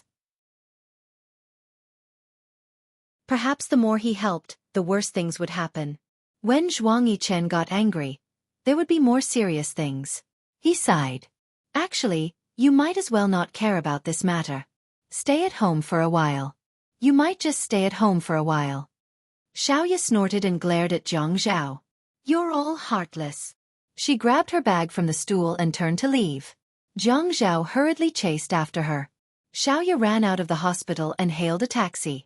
Jiang Zhao did not manage to catch up with her. He called Zhuang Yichen and said angrily, "Can you stop messing around with Zhou and Xiaoya? You're putting me in a difficult position now." "It's okay. Just don't pick up her calls in the future." You really..." Jiang Zhao hung up the phone. It was the hardest thing to interfere in a couple's affairs. However, it happened because of him. Who did he offend? Shi Empire Yunwu walked out of the conference room and into his office. Shi Zhentian sat on the sofa in the living room, sipping his tea leisurely. Yunwu sighed softly and tossed the papers on the table. He said grumpily, "Grandpa, how long are you going to follow me around? Aren't you tired?" "Not at all." Shi Zhentian flipped through the newspaper. "I like to drink tea and read the newspaper at the same time. You don't have to worry about me." "Then why don't you go back to the house and drink your tea? Why are you following me around 24/7? "Nonsense. Did I follow you to the meeting just now?" Shi Zhentian only cared about the questions and answers. He did not even raise his head as he flipped through the newspaper. It was as if he was looking for a piece of news that piqued his interest. Yunwa's face was as beautiful as jade. When he got angry, his clear eyes suddenly became angry and angry. "You're going to drive me crazy if you keep staring at me like this." "Humph." Shi Zhentian tossed the newspaper on the sofa. "Drive you? You promised me before that you wouldn't look for Jiang Zhao's wife. Didn't you go after that?" "That's because something happened to her. I just went to take a look." "Don't talk nonsense with me. Let me tell you, I said that you're not allowed to go, so you can't go. If I hadn't been following you around all this time, would you have been so obedient? That's right, I'll remove all your spies. You, just endure for a while. I don't believe that you won't be able to live if you don't get any news about her." Yunwu knew very well that there must be something wrong with the spies if there had been no news for such a long time. He was not surprised that his grandfather had replaced them. However, he still felt very uncomfortable when his grandfather said this.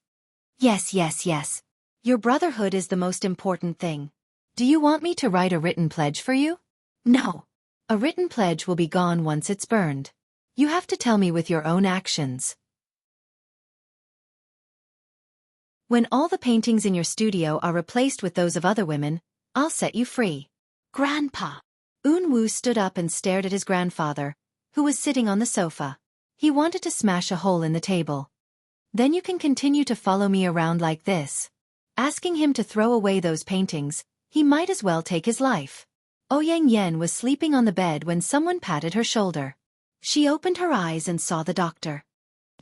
The doctor had locked the door and was not worried. But when Ouyang Yen saw the doctor placing the check on her blanket, she sat up. What do you mean by this? Miss Ouyang, I cannot accept this money. You cannot accept it? Is it because the DNA test did not work? How much does he need? The doctor hesitated. He could not tell Feng Yu that it was because Mayor Jiang had asked him to accept the check. It's not about the money. No matter how much the check is, I cannot accept it. The hospital has regulations. We cannot accept red packets. Ouyang Yen suddenly laughed. Haha, are you trying to act all high and mighty in front of me? You had promised me this morning. Stopping there, Ouyang Yen smiled again. Her originally pure smile was overshadowed by a sinister look, and her words were filled with provocation. Do you think I didn't hold back? I had recorded our conversation this morning. Even if you refund me the money, you will still accept it. You can choose now. Welfare, Hongcha 866.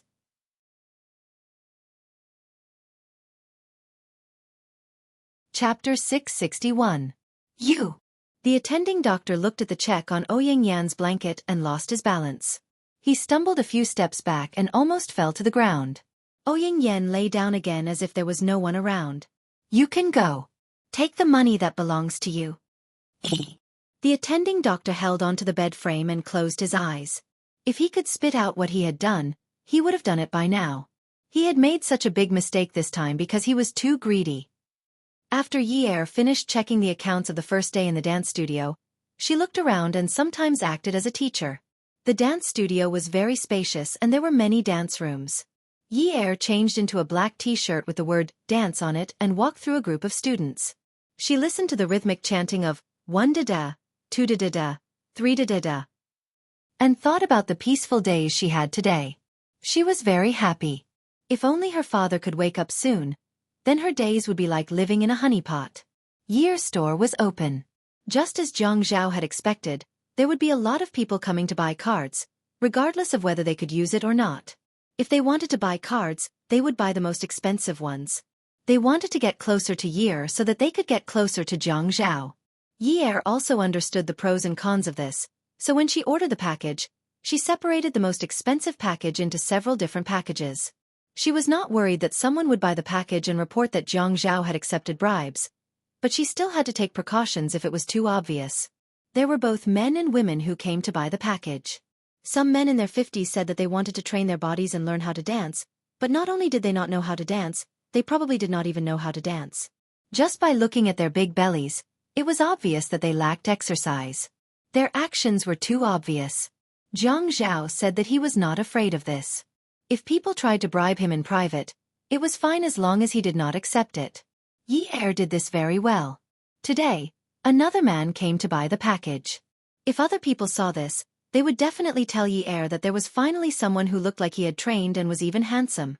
However, when Yi Er saw Min Zikai, she did not notice it at all.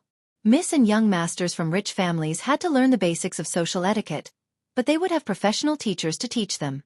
Especially at Min Zikai's age, they had already learned the basics. Yi Er, Min Zikai smiled. Good morning, young Master Min. Yi Er thought that if she had known this would happen, she would not have come to the cashier to see if there were any golden eggs flying up today. If she had not come, she would not have met Min Zikai. She really felt uncomfortable just looking at him. Although she and Qing Su were siblings, she had never felt this way when she saw Qing Su. Min Zikai was a disgrace in her life. No one would be willing to ignore their past disgrace. Yi Er had always been distant from Min Zikai. Min Zikai smiled and said, Yi Er, I'll take care of your business. Sure, I'll arrange for someone to serve young Master Min, Yi Er said generously to the cashier, Give young masterman a 10% discount. Pfft. The cashier was a young girl. This was the first time she had heard the boss give a 10% discount. Many of the boss's friends were given a 30% discount. The reason was that they could not refuse to accept money, but they could not take money from their friends. The premise was that they did not suffer a loss. Actually, they could all make a profit. The cost was not high. This 10% discount was too shabby. However, she still put on a sincere smile and said, "Okay." Min Zikai's smile also froze. That girl, Ching Su, had said that she had applied for a card at Yi Er's place and had a 40% discount. What did 40% mean? But now, he was giving him a 10% discount. Did he hear wrongly? This was not a matter of money. This was a matter of status. What did it mean? It meant that Yi Er valued that girl more. Yi Er quickly left, saying that he had a lot of things to do. He left Min Zikai to his assistant. Opposite Yi Er's dance studio was Xiao Ya's custom-made studio. It was not open today. The iron chains on the glass door clanged as someone fiddled with them. The man wore a baseball cap on his head.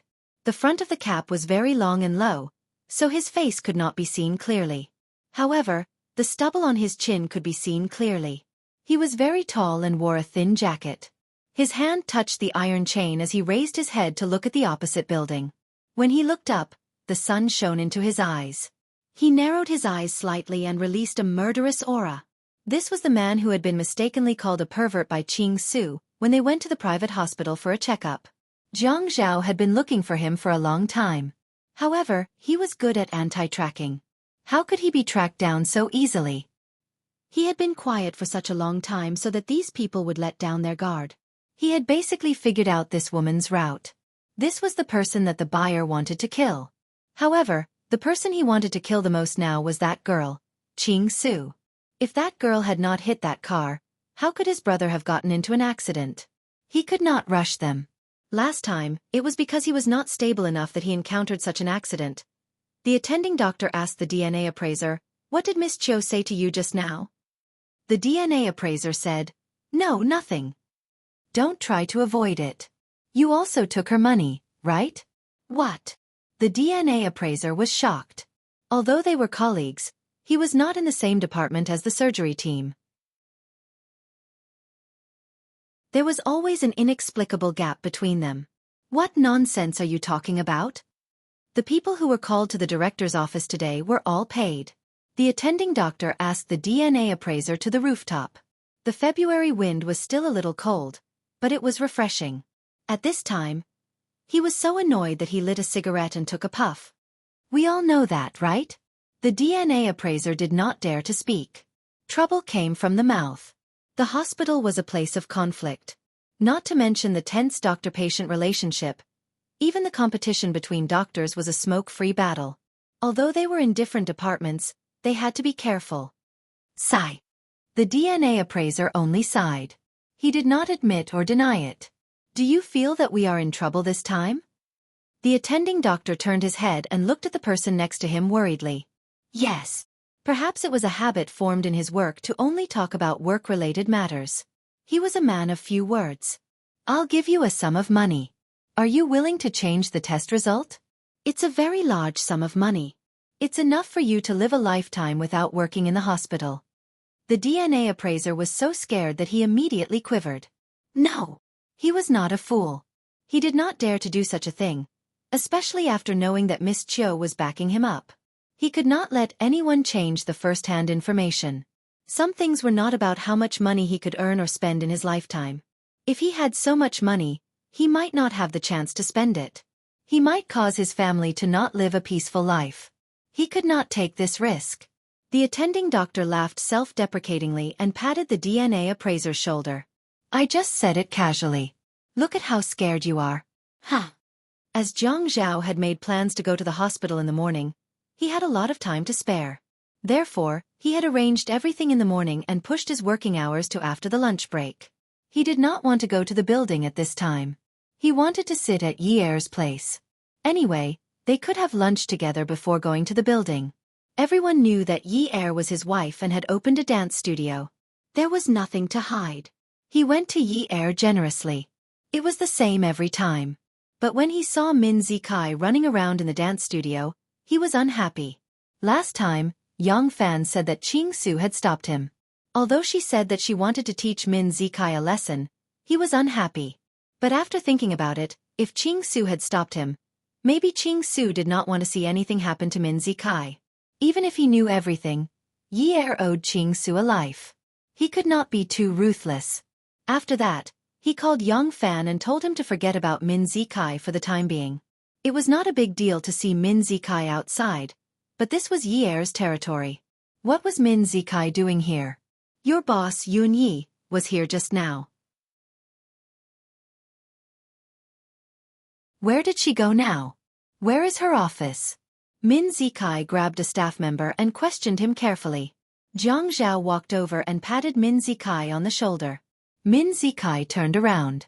When he saw Zhang Zhao, his face suddenly turned cold. Zhang Zhao smiled like a gentleman and said, "Young Master Min, you're really free.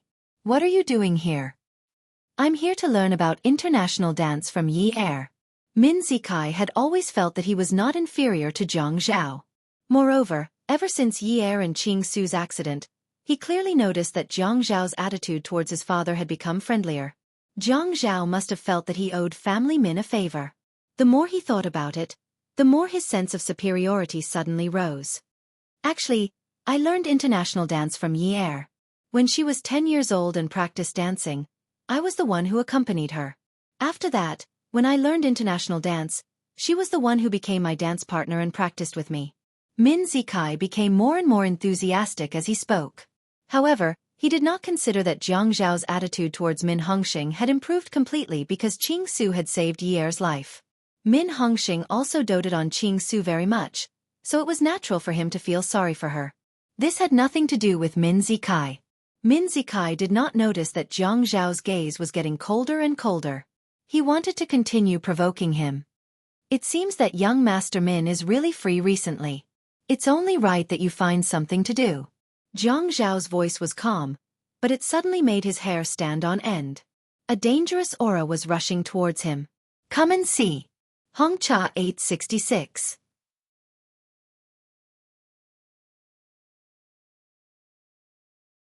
Chapter 662. It's none of your business whether I'm free or not. In any case, I've already booked a card here. Min Zikai turned around and asked the staff member. Zhang Zhao gave him a look of disdain and called Yi Er. "Why do you accept anyone who comes to book a card?" Yi Er was stunned. "What do you mean?" "I'm in the lounge area. Come over." Zhang Zhao hung up. When Min Zikai heard Zhang Zhao's call, he immediately turned around. "Yi Er changed your cell phone?" Zhang Zhao's smile was still gentlemanly, but there was a hint of malice in it. "I didn't change it. I just didn't want to pick up your call."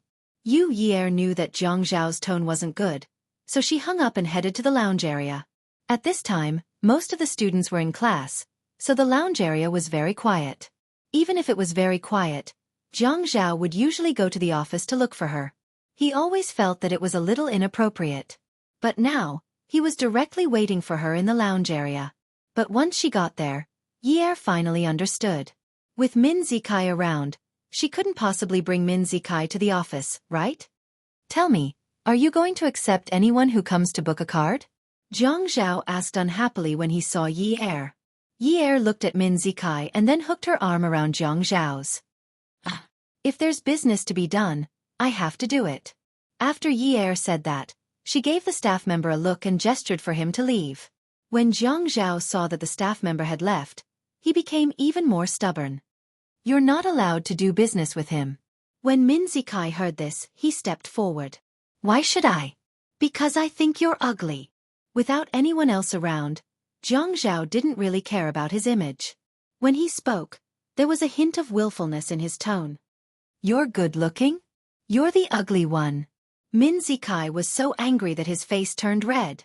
Zhang Zhao laughed and said, "Why don't you take a look at yourself in the mirror? Then you'll know what's going on." "Still asking? Aren't you embarrassed?" Yi Er held onto Zhang Zhao's arm and bent over in laughter. Zhang Zhao pulled her up and asked coldly, "What are you laughing at?" Yi stood on her tiptoes and kissed Zhang Zhao's face. "Hey, honey, He's not as good-looking as you. I swear. He's not as good-looking as you. You're the most handsome one. No one can compare to you. Zhang Zhao was amused. His heart was flying with joy. The smile on his face froze for a moment and then twitched. He looked very unnatural and embarrassed. He glanced at Min Zikai provocatively and said to Yi Er, "Let's go eat."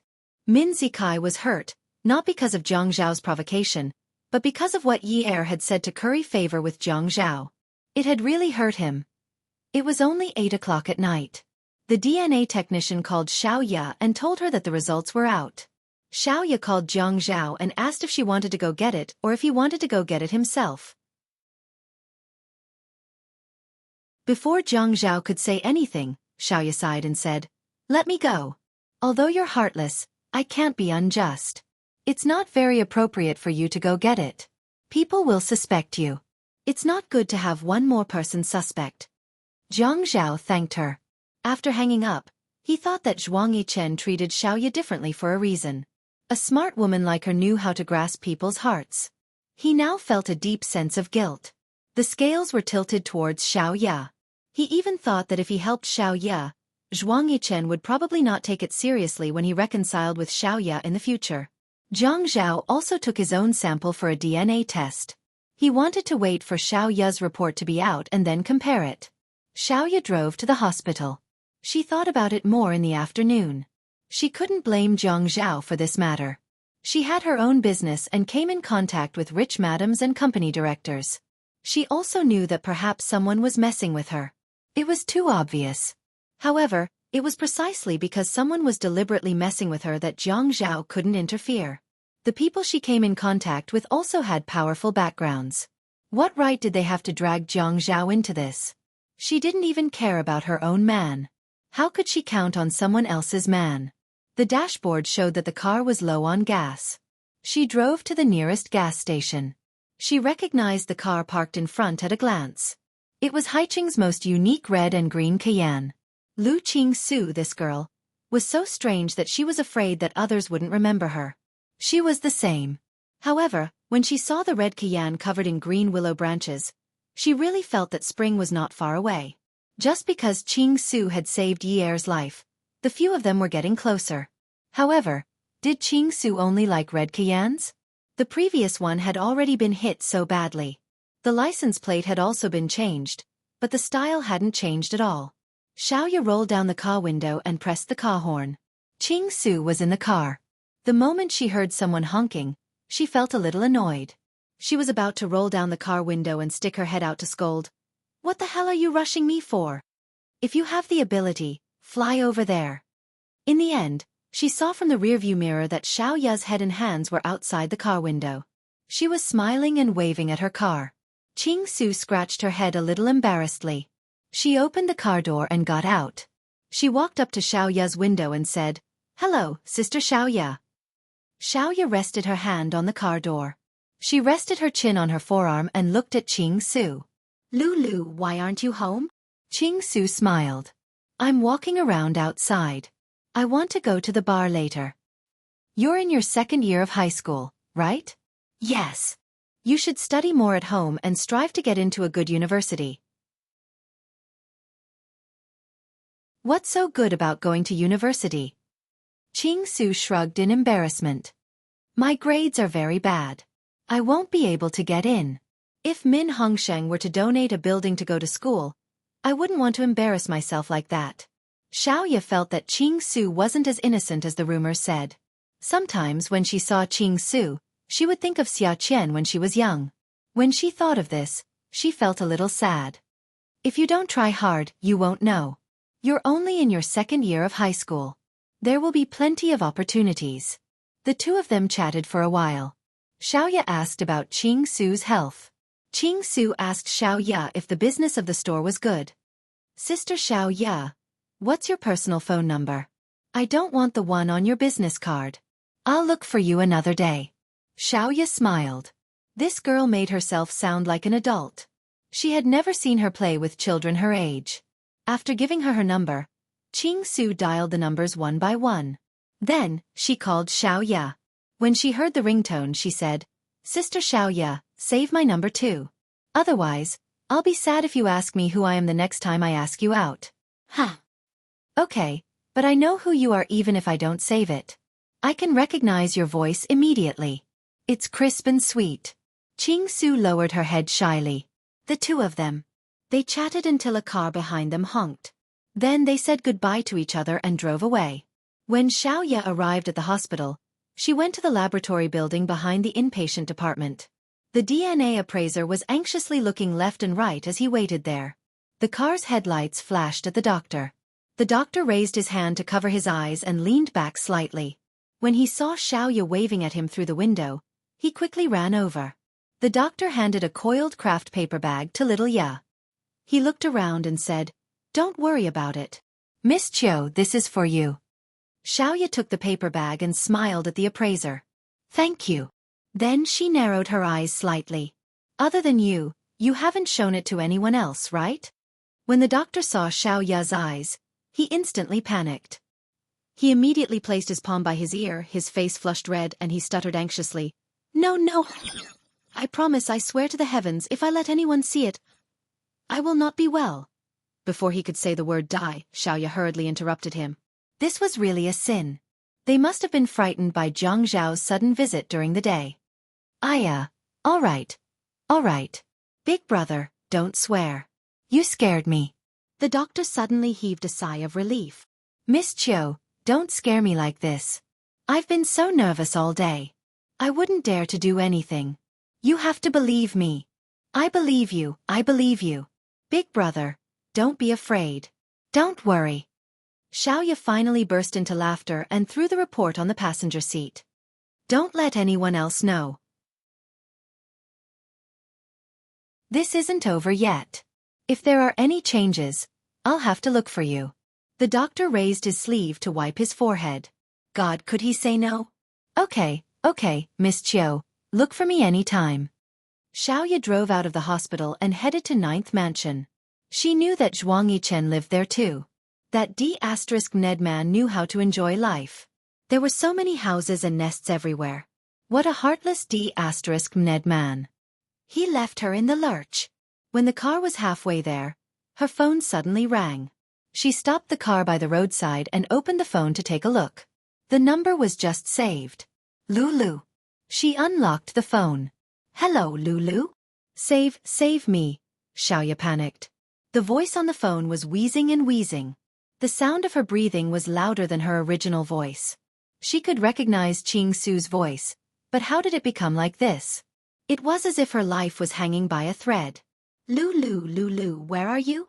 "Save me. The phone rang with a click sound. It seemed to have fallen to the ground. "Lulu, don't hang up the phone. Don't hang up." Xiaoya didn't dare to hang up her phone. She immediately took out her work phone. Who was she calling? Zhuang Yichen? Bah! That man was the most cold-blooded. Zhang Zhao? Zhang Zhao was the most suitable person at this time. Ching Su had saved Yi Er's life before. She found Zhang Zhao's name. She dialed it. Zhang Zhao. Xiaoya's voice was very anxious. Zhang Zhao quickly asked. Something happened? Xiaoya heard Ching Su's breathing louder than her inhalation. She thought of the fire many years ago. When she hugged Xiaqian's voice was just like that. Bit by bit, it was as if she was about to be exhausted. She couldn't help but cry. Zhang Zhao, hurry up and find someone. Think of a way to find out where Ching Su is. She seems to be in big trouble. Her voice is unstable. She's calling for help, but her work phone is in my shop. I don't have her home phone number. Zhang Zhao was suddenly shocked. Yi Er, who was listening to the phone beside his ear, looked shocked.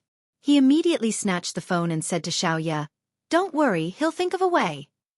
Xiaoya quickly spoke into her personal phone. "Lulu, don't hang up. Don't hang up. I'm looking for someone. Tell me, where are you?" Jiang, Bian. Come and see. Song Shu 566.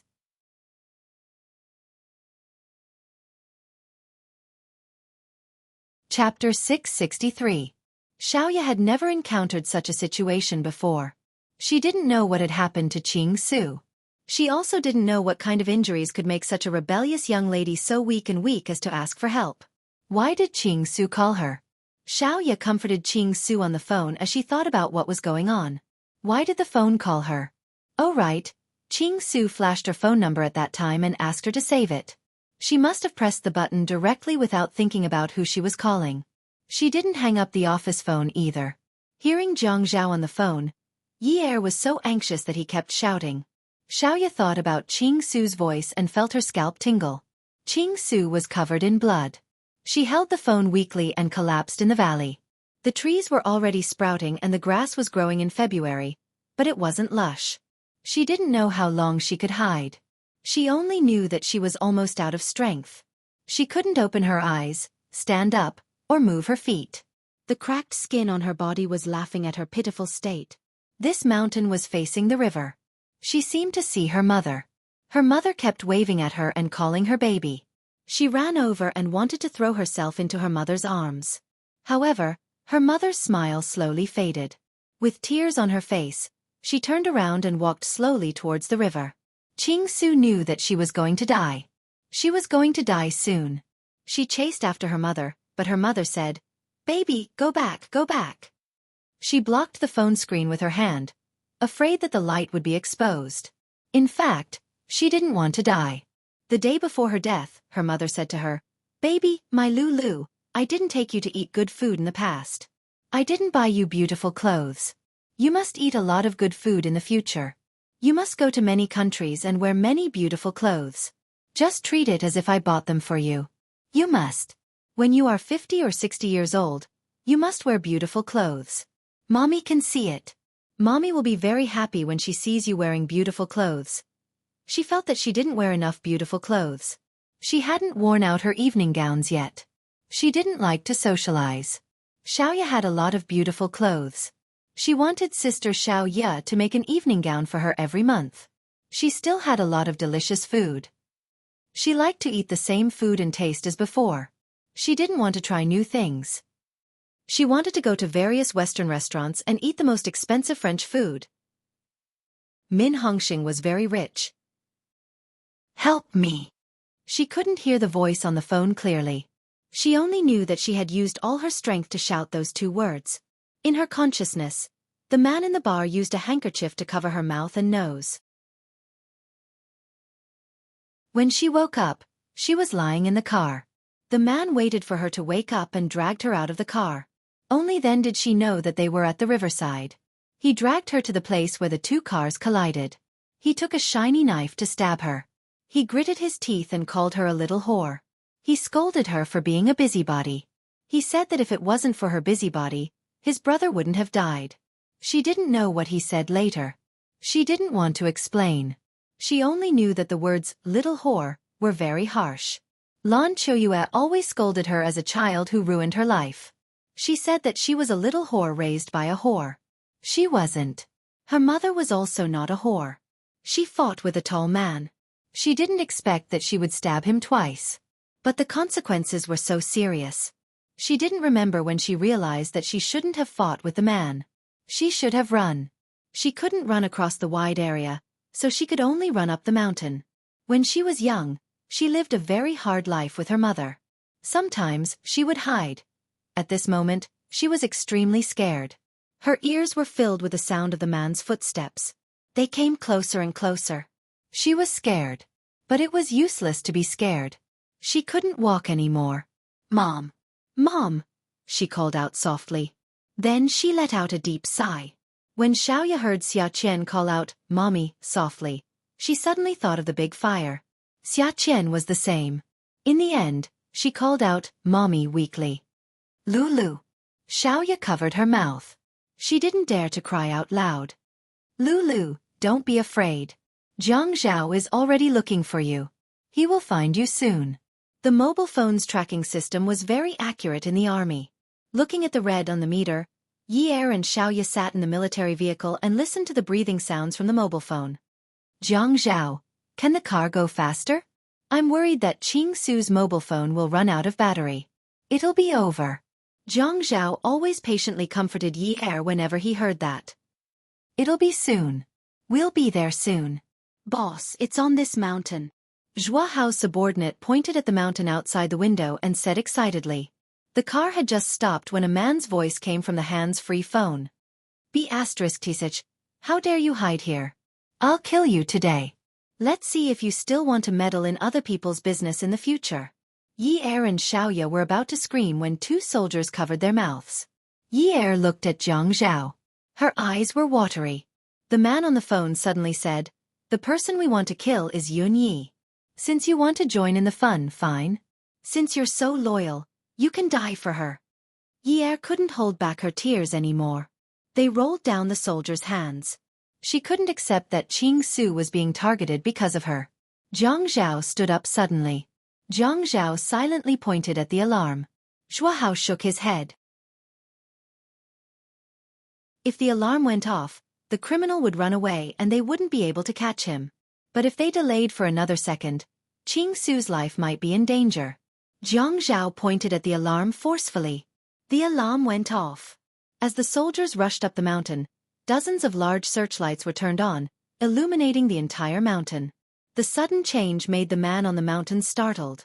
B*Tisich, call the police. Just as he was about to bend down, he heard the sound of footsteps. The man gritted his teeth angrily. You're not going to live anyway. Cheap life. He left Qing Su, who was covered in blood, and ran away in a hurry. When Qing Su was sent to the intensive care unit, Xiaoya called Xia Qian with trembling hands. She called her nervously, Qian Qian Qian Qian. The lights in Xia Qian's dorm were already off. Sis, what are you doing? Xiaoya walked towards the end of the corridor. As she walked, she asked, Qian Qian, how are you? How are you today? Do you have a headache? Do you feel any pain? Did you have any dreams during this period? Qian Qian, let's go to Korea this month and get rid of the scars on my back, okay? Xiaoya became more and more upset as she spoke. She hugged the phone and sobbed. Sis, what's wrong? Xia Qian sat up in a daze. She rubbed her eyes and furrowed her brows. Sis, why aren't you asleep? Xiaoya wiped the tears from her face. She looked up at the dim moon in the sky. Qian Qian, why don't you move in with me tomorrow?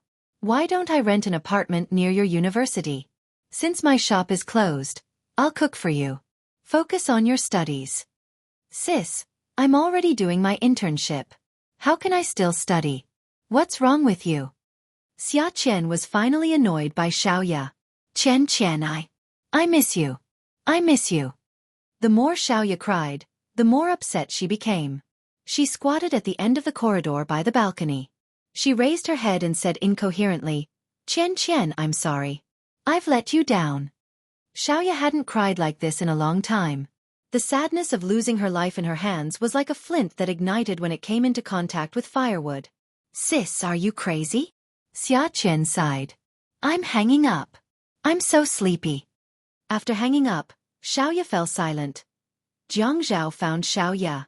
What's wrong? Why don't you go home and get some rest? Xiaoya was still squatting. She handed her car keys to Jiang Zhao. Jiang Zhao, you know where my car is. It's where we met just now. The report is on the passenger seat. Go get it. I'll call a cab. If it's convenient for you, can you get someone to drive my car back to Qingfeng Garden? Okay. Jiang Zhao took the keys. Why don't I give you a ride? It's okay, you don't have to. You shouldn't tell the family Min about what you heard on the phone today. Especially Yi Er. Otherwise, they'll take it out on random people. You should tell Yi Er not to go to the store for the next few days.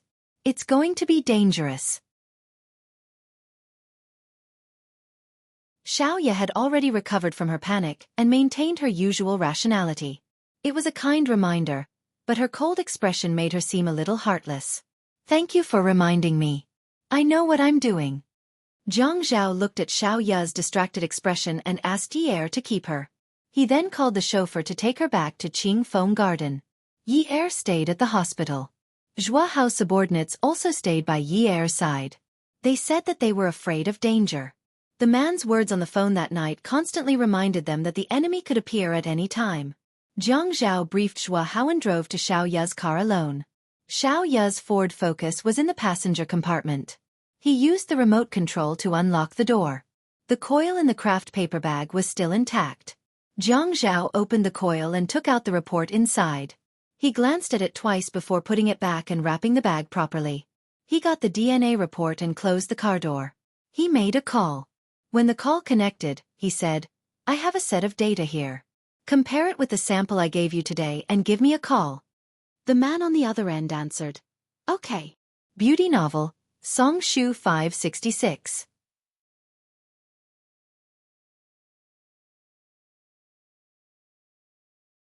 Chapter 664. After Zhang Zhao hung up, he called Lu Cheng and arranged a meeting place. He gave Xiao Ya's car keys to Lu Cheng and asked him to drive Xiao Ya's car back to Qing Feng Garden. Then, he went back to the hospital. He knew that Qing Su was not the only one who was hurt today. Yi Er was also hurt. Yi Er must be blaming himself right now. Min Hongsheng was a little out of control. Last time, when Qing Su's ribs were broken and her lungs were ruptured, he had not lost control like this. But now, he seemed to be going crazy. He was banging his head against the wall. Lan Choyue couldn't stop him. Although Yi Er didn't like family Min, when he saw Min Hongsheng like this, he thought of his own father. There was no father who didn't love his own child. Who could accept such a painful experience? Yi Er wanted to comfort him, but he was stopped by Zhang Zhao. Zhang Zhao was afraid that Yi Er would talk nonsense. At this time, he definitely couldn't tell Min Hongsheng that everything happened because of Yi Er. Just like what Xiaoya said, if he told family Min now, the blame would be pointed at Yi Er. The most important thing now was to find the murderer. Both families should focus their efforts on the murderer and not make things difficult for Yi Er. Min Hongsheng was still wearing the suit that he had worn when he met people for a business meeting. At this time, he sat on the ground and leaned his head against the wall. He cried bitterly and looked extremely pathetic. Lan Choyue was exhausted from pulling Min Hongsheng. She muttered angrily, "That little brat always makes people worry." Ever since he entered family Min's house, he hasn't stopped crying. Now that he's dead, he's finally stopped. Min Hongsheng's eyes widened. He looked at Lan Choyue in surprise. "What did you say?" At this time, Yi Er and Zhang Zhao both looked at Lan Choyue in disbelief. How could she say such vicious words at this time? But they couldn't say anything about other people's family matters. However, Yi Er felt a little sad when he heard Lan Choyue's words. How could Qing Su like that family? That family without love. So, Qing Su was willing to be close to someone who wasn't her family. She wasn't willing to be close to Min Zikai. Lan Choyue added, "I didn't say anything wrong. Do you think she looks like a second-year high school student? With her hair permed like that, she looked like a poodle. She painted her nails, wore big hoop earrings, wore a skirt that covered her buttocks, and wore a halter top that revealed her stomach. She went to the bar. She's obviously going to be a little whore in the future. To think that you still care so much about her." Lan Choyue became more and more enthusiastic as she spoke. Zhang Zhao looked down at the two people on the ground. One person was sitting against the wall in grief, while the other was squatting opposite her and scolding her viciously. "Auntie Lan, Qing Su isn't like what you said. She's just young and curious about new things." Yi Er covered her mouth as she listened to Zhang Zhao defend Qing Su. She felt bad for Qing Su. Lan Choyue tilted her head and looked at Zhang Zhao. She sneered. "She's young? Does she even look a little young? Look at your Feiyu. How can she be the daughter of a rich family? She's going to be a beggar her whole life." After she said that, Min Hong, who had been silent all this time, suddenly reached out his hands and grabbed Lan Choyue's neck. Lan Choyue was suddenly pressed to the ground. The pressure on her neck was getting tighter and tighter. She wanted to call for help, but she could only yell. "Who are you calling a beggar? Who are you calling a slut? If you didn't insist on a marriage alliance, I wouldn't have been separated from Qing Su's mother. What right does she have to be a beggar? It's all your fault. It's all your fault. I'll strangle you to death. You scolded my daughter. I'll strangle you to death." Zhang Zhao quickly let go of Yi Er in his arms. He squatted down and pulled Min Hongsheng away. "One of them is critically ill. Do you want another one to go in? Let her lie in there for the rest of her life." Min Hongsheng wanted to rush over and strangle Lan Choyue, but Zhang Zhao held him down with even more strength. Zhua Hao's phone rang. He picked it up and the person on the other side said, "Boss, the criminal's anti-tracking ability is very strong." He divided his bloodied clothes into several pieces and threw them in different directions. "We sent out the best police dogs, but we wasted time magnifying the enemy's strengths. Is this what we should do? Today, we stabbed a high school girl full of holes all over her body. What about tomorrow? Let me tell you, even if you have to turn Hai Qing upside down, you have to find him for me." Zhua Hao's tone was powerful, and his thick and unruly eyebrows formed a line that he was determined to get. Hearing this, Min Hongxing pushed Jiang Zhao away and threw himself in front of Zhua Hao. He knelt down with a thud. "Young Master Zhua, thank you. Please help me find the murderer. I, Min Hongxing, am willing to do anything for you." Zhua Hao knew Min Hongxing's grief, but such an action still made him feel a little awkward. He wanted to pull Min Hongxing up. "Uncle Min, what are you saying? I'm a soldier." However, Min Hongxing refused. The tears on his face could not dry up. "It doesn't matter if you're young Master Zhua or a soldier, you're our family's benefactor." Yi Er seemed to see her father again. Min Hongxing actually could not bear to see her, so later on, even Jiang Zhao could not see her. Everyone related to Jiang Zhao would be on guard. After all, an old man of his age was a little stubborn. At this time for Qing Su, he actually knelt down in front of Jiang Zhao's younger brother.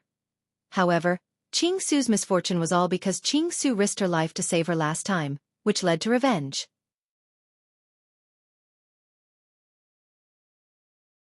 Ouyang Yan was still staying in that public hospital. She was so nervous that she could not sleep. She could not contact the doctor in the morning. Someone said that she had applied for leave in the afternoon and did not come to work. They said that she suddenly fainted from blood and could not go to the operating table, so she could only rest. Inexplicably nervous, she could only walk back and forth in the room. She walked until she was annoyed. She felt that something was not right, but what was wrong? Money, so much money. It was impossible for a doctor not to be moved. But why did he come to refund the money? Ouyang Yan called Ouyang Sheng. "Grandpa, help me check if Jiang Zhao has..." Ouyang Sheng's tone was a little depressed. "Yun, forget it. Even if Jiang Zhao divorced Yun Yi, he would not marry you. The Jiang and Qin families do not agree to let you marry into their family." Qin Rongfang's words still echoed in his ears, mocking him. Ouyang Yan was momentarily surprised.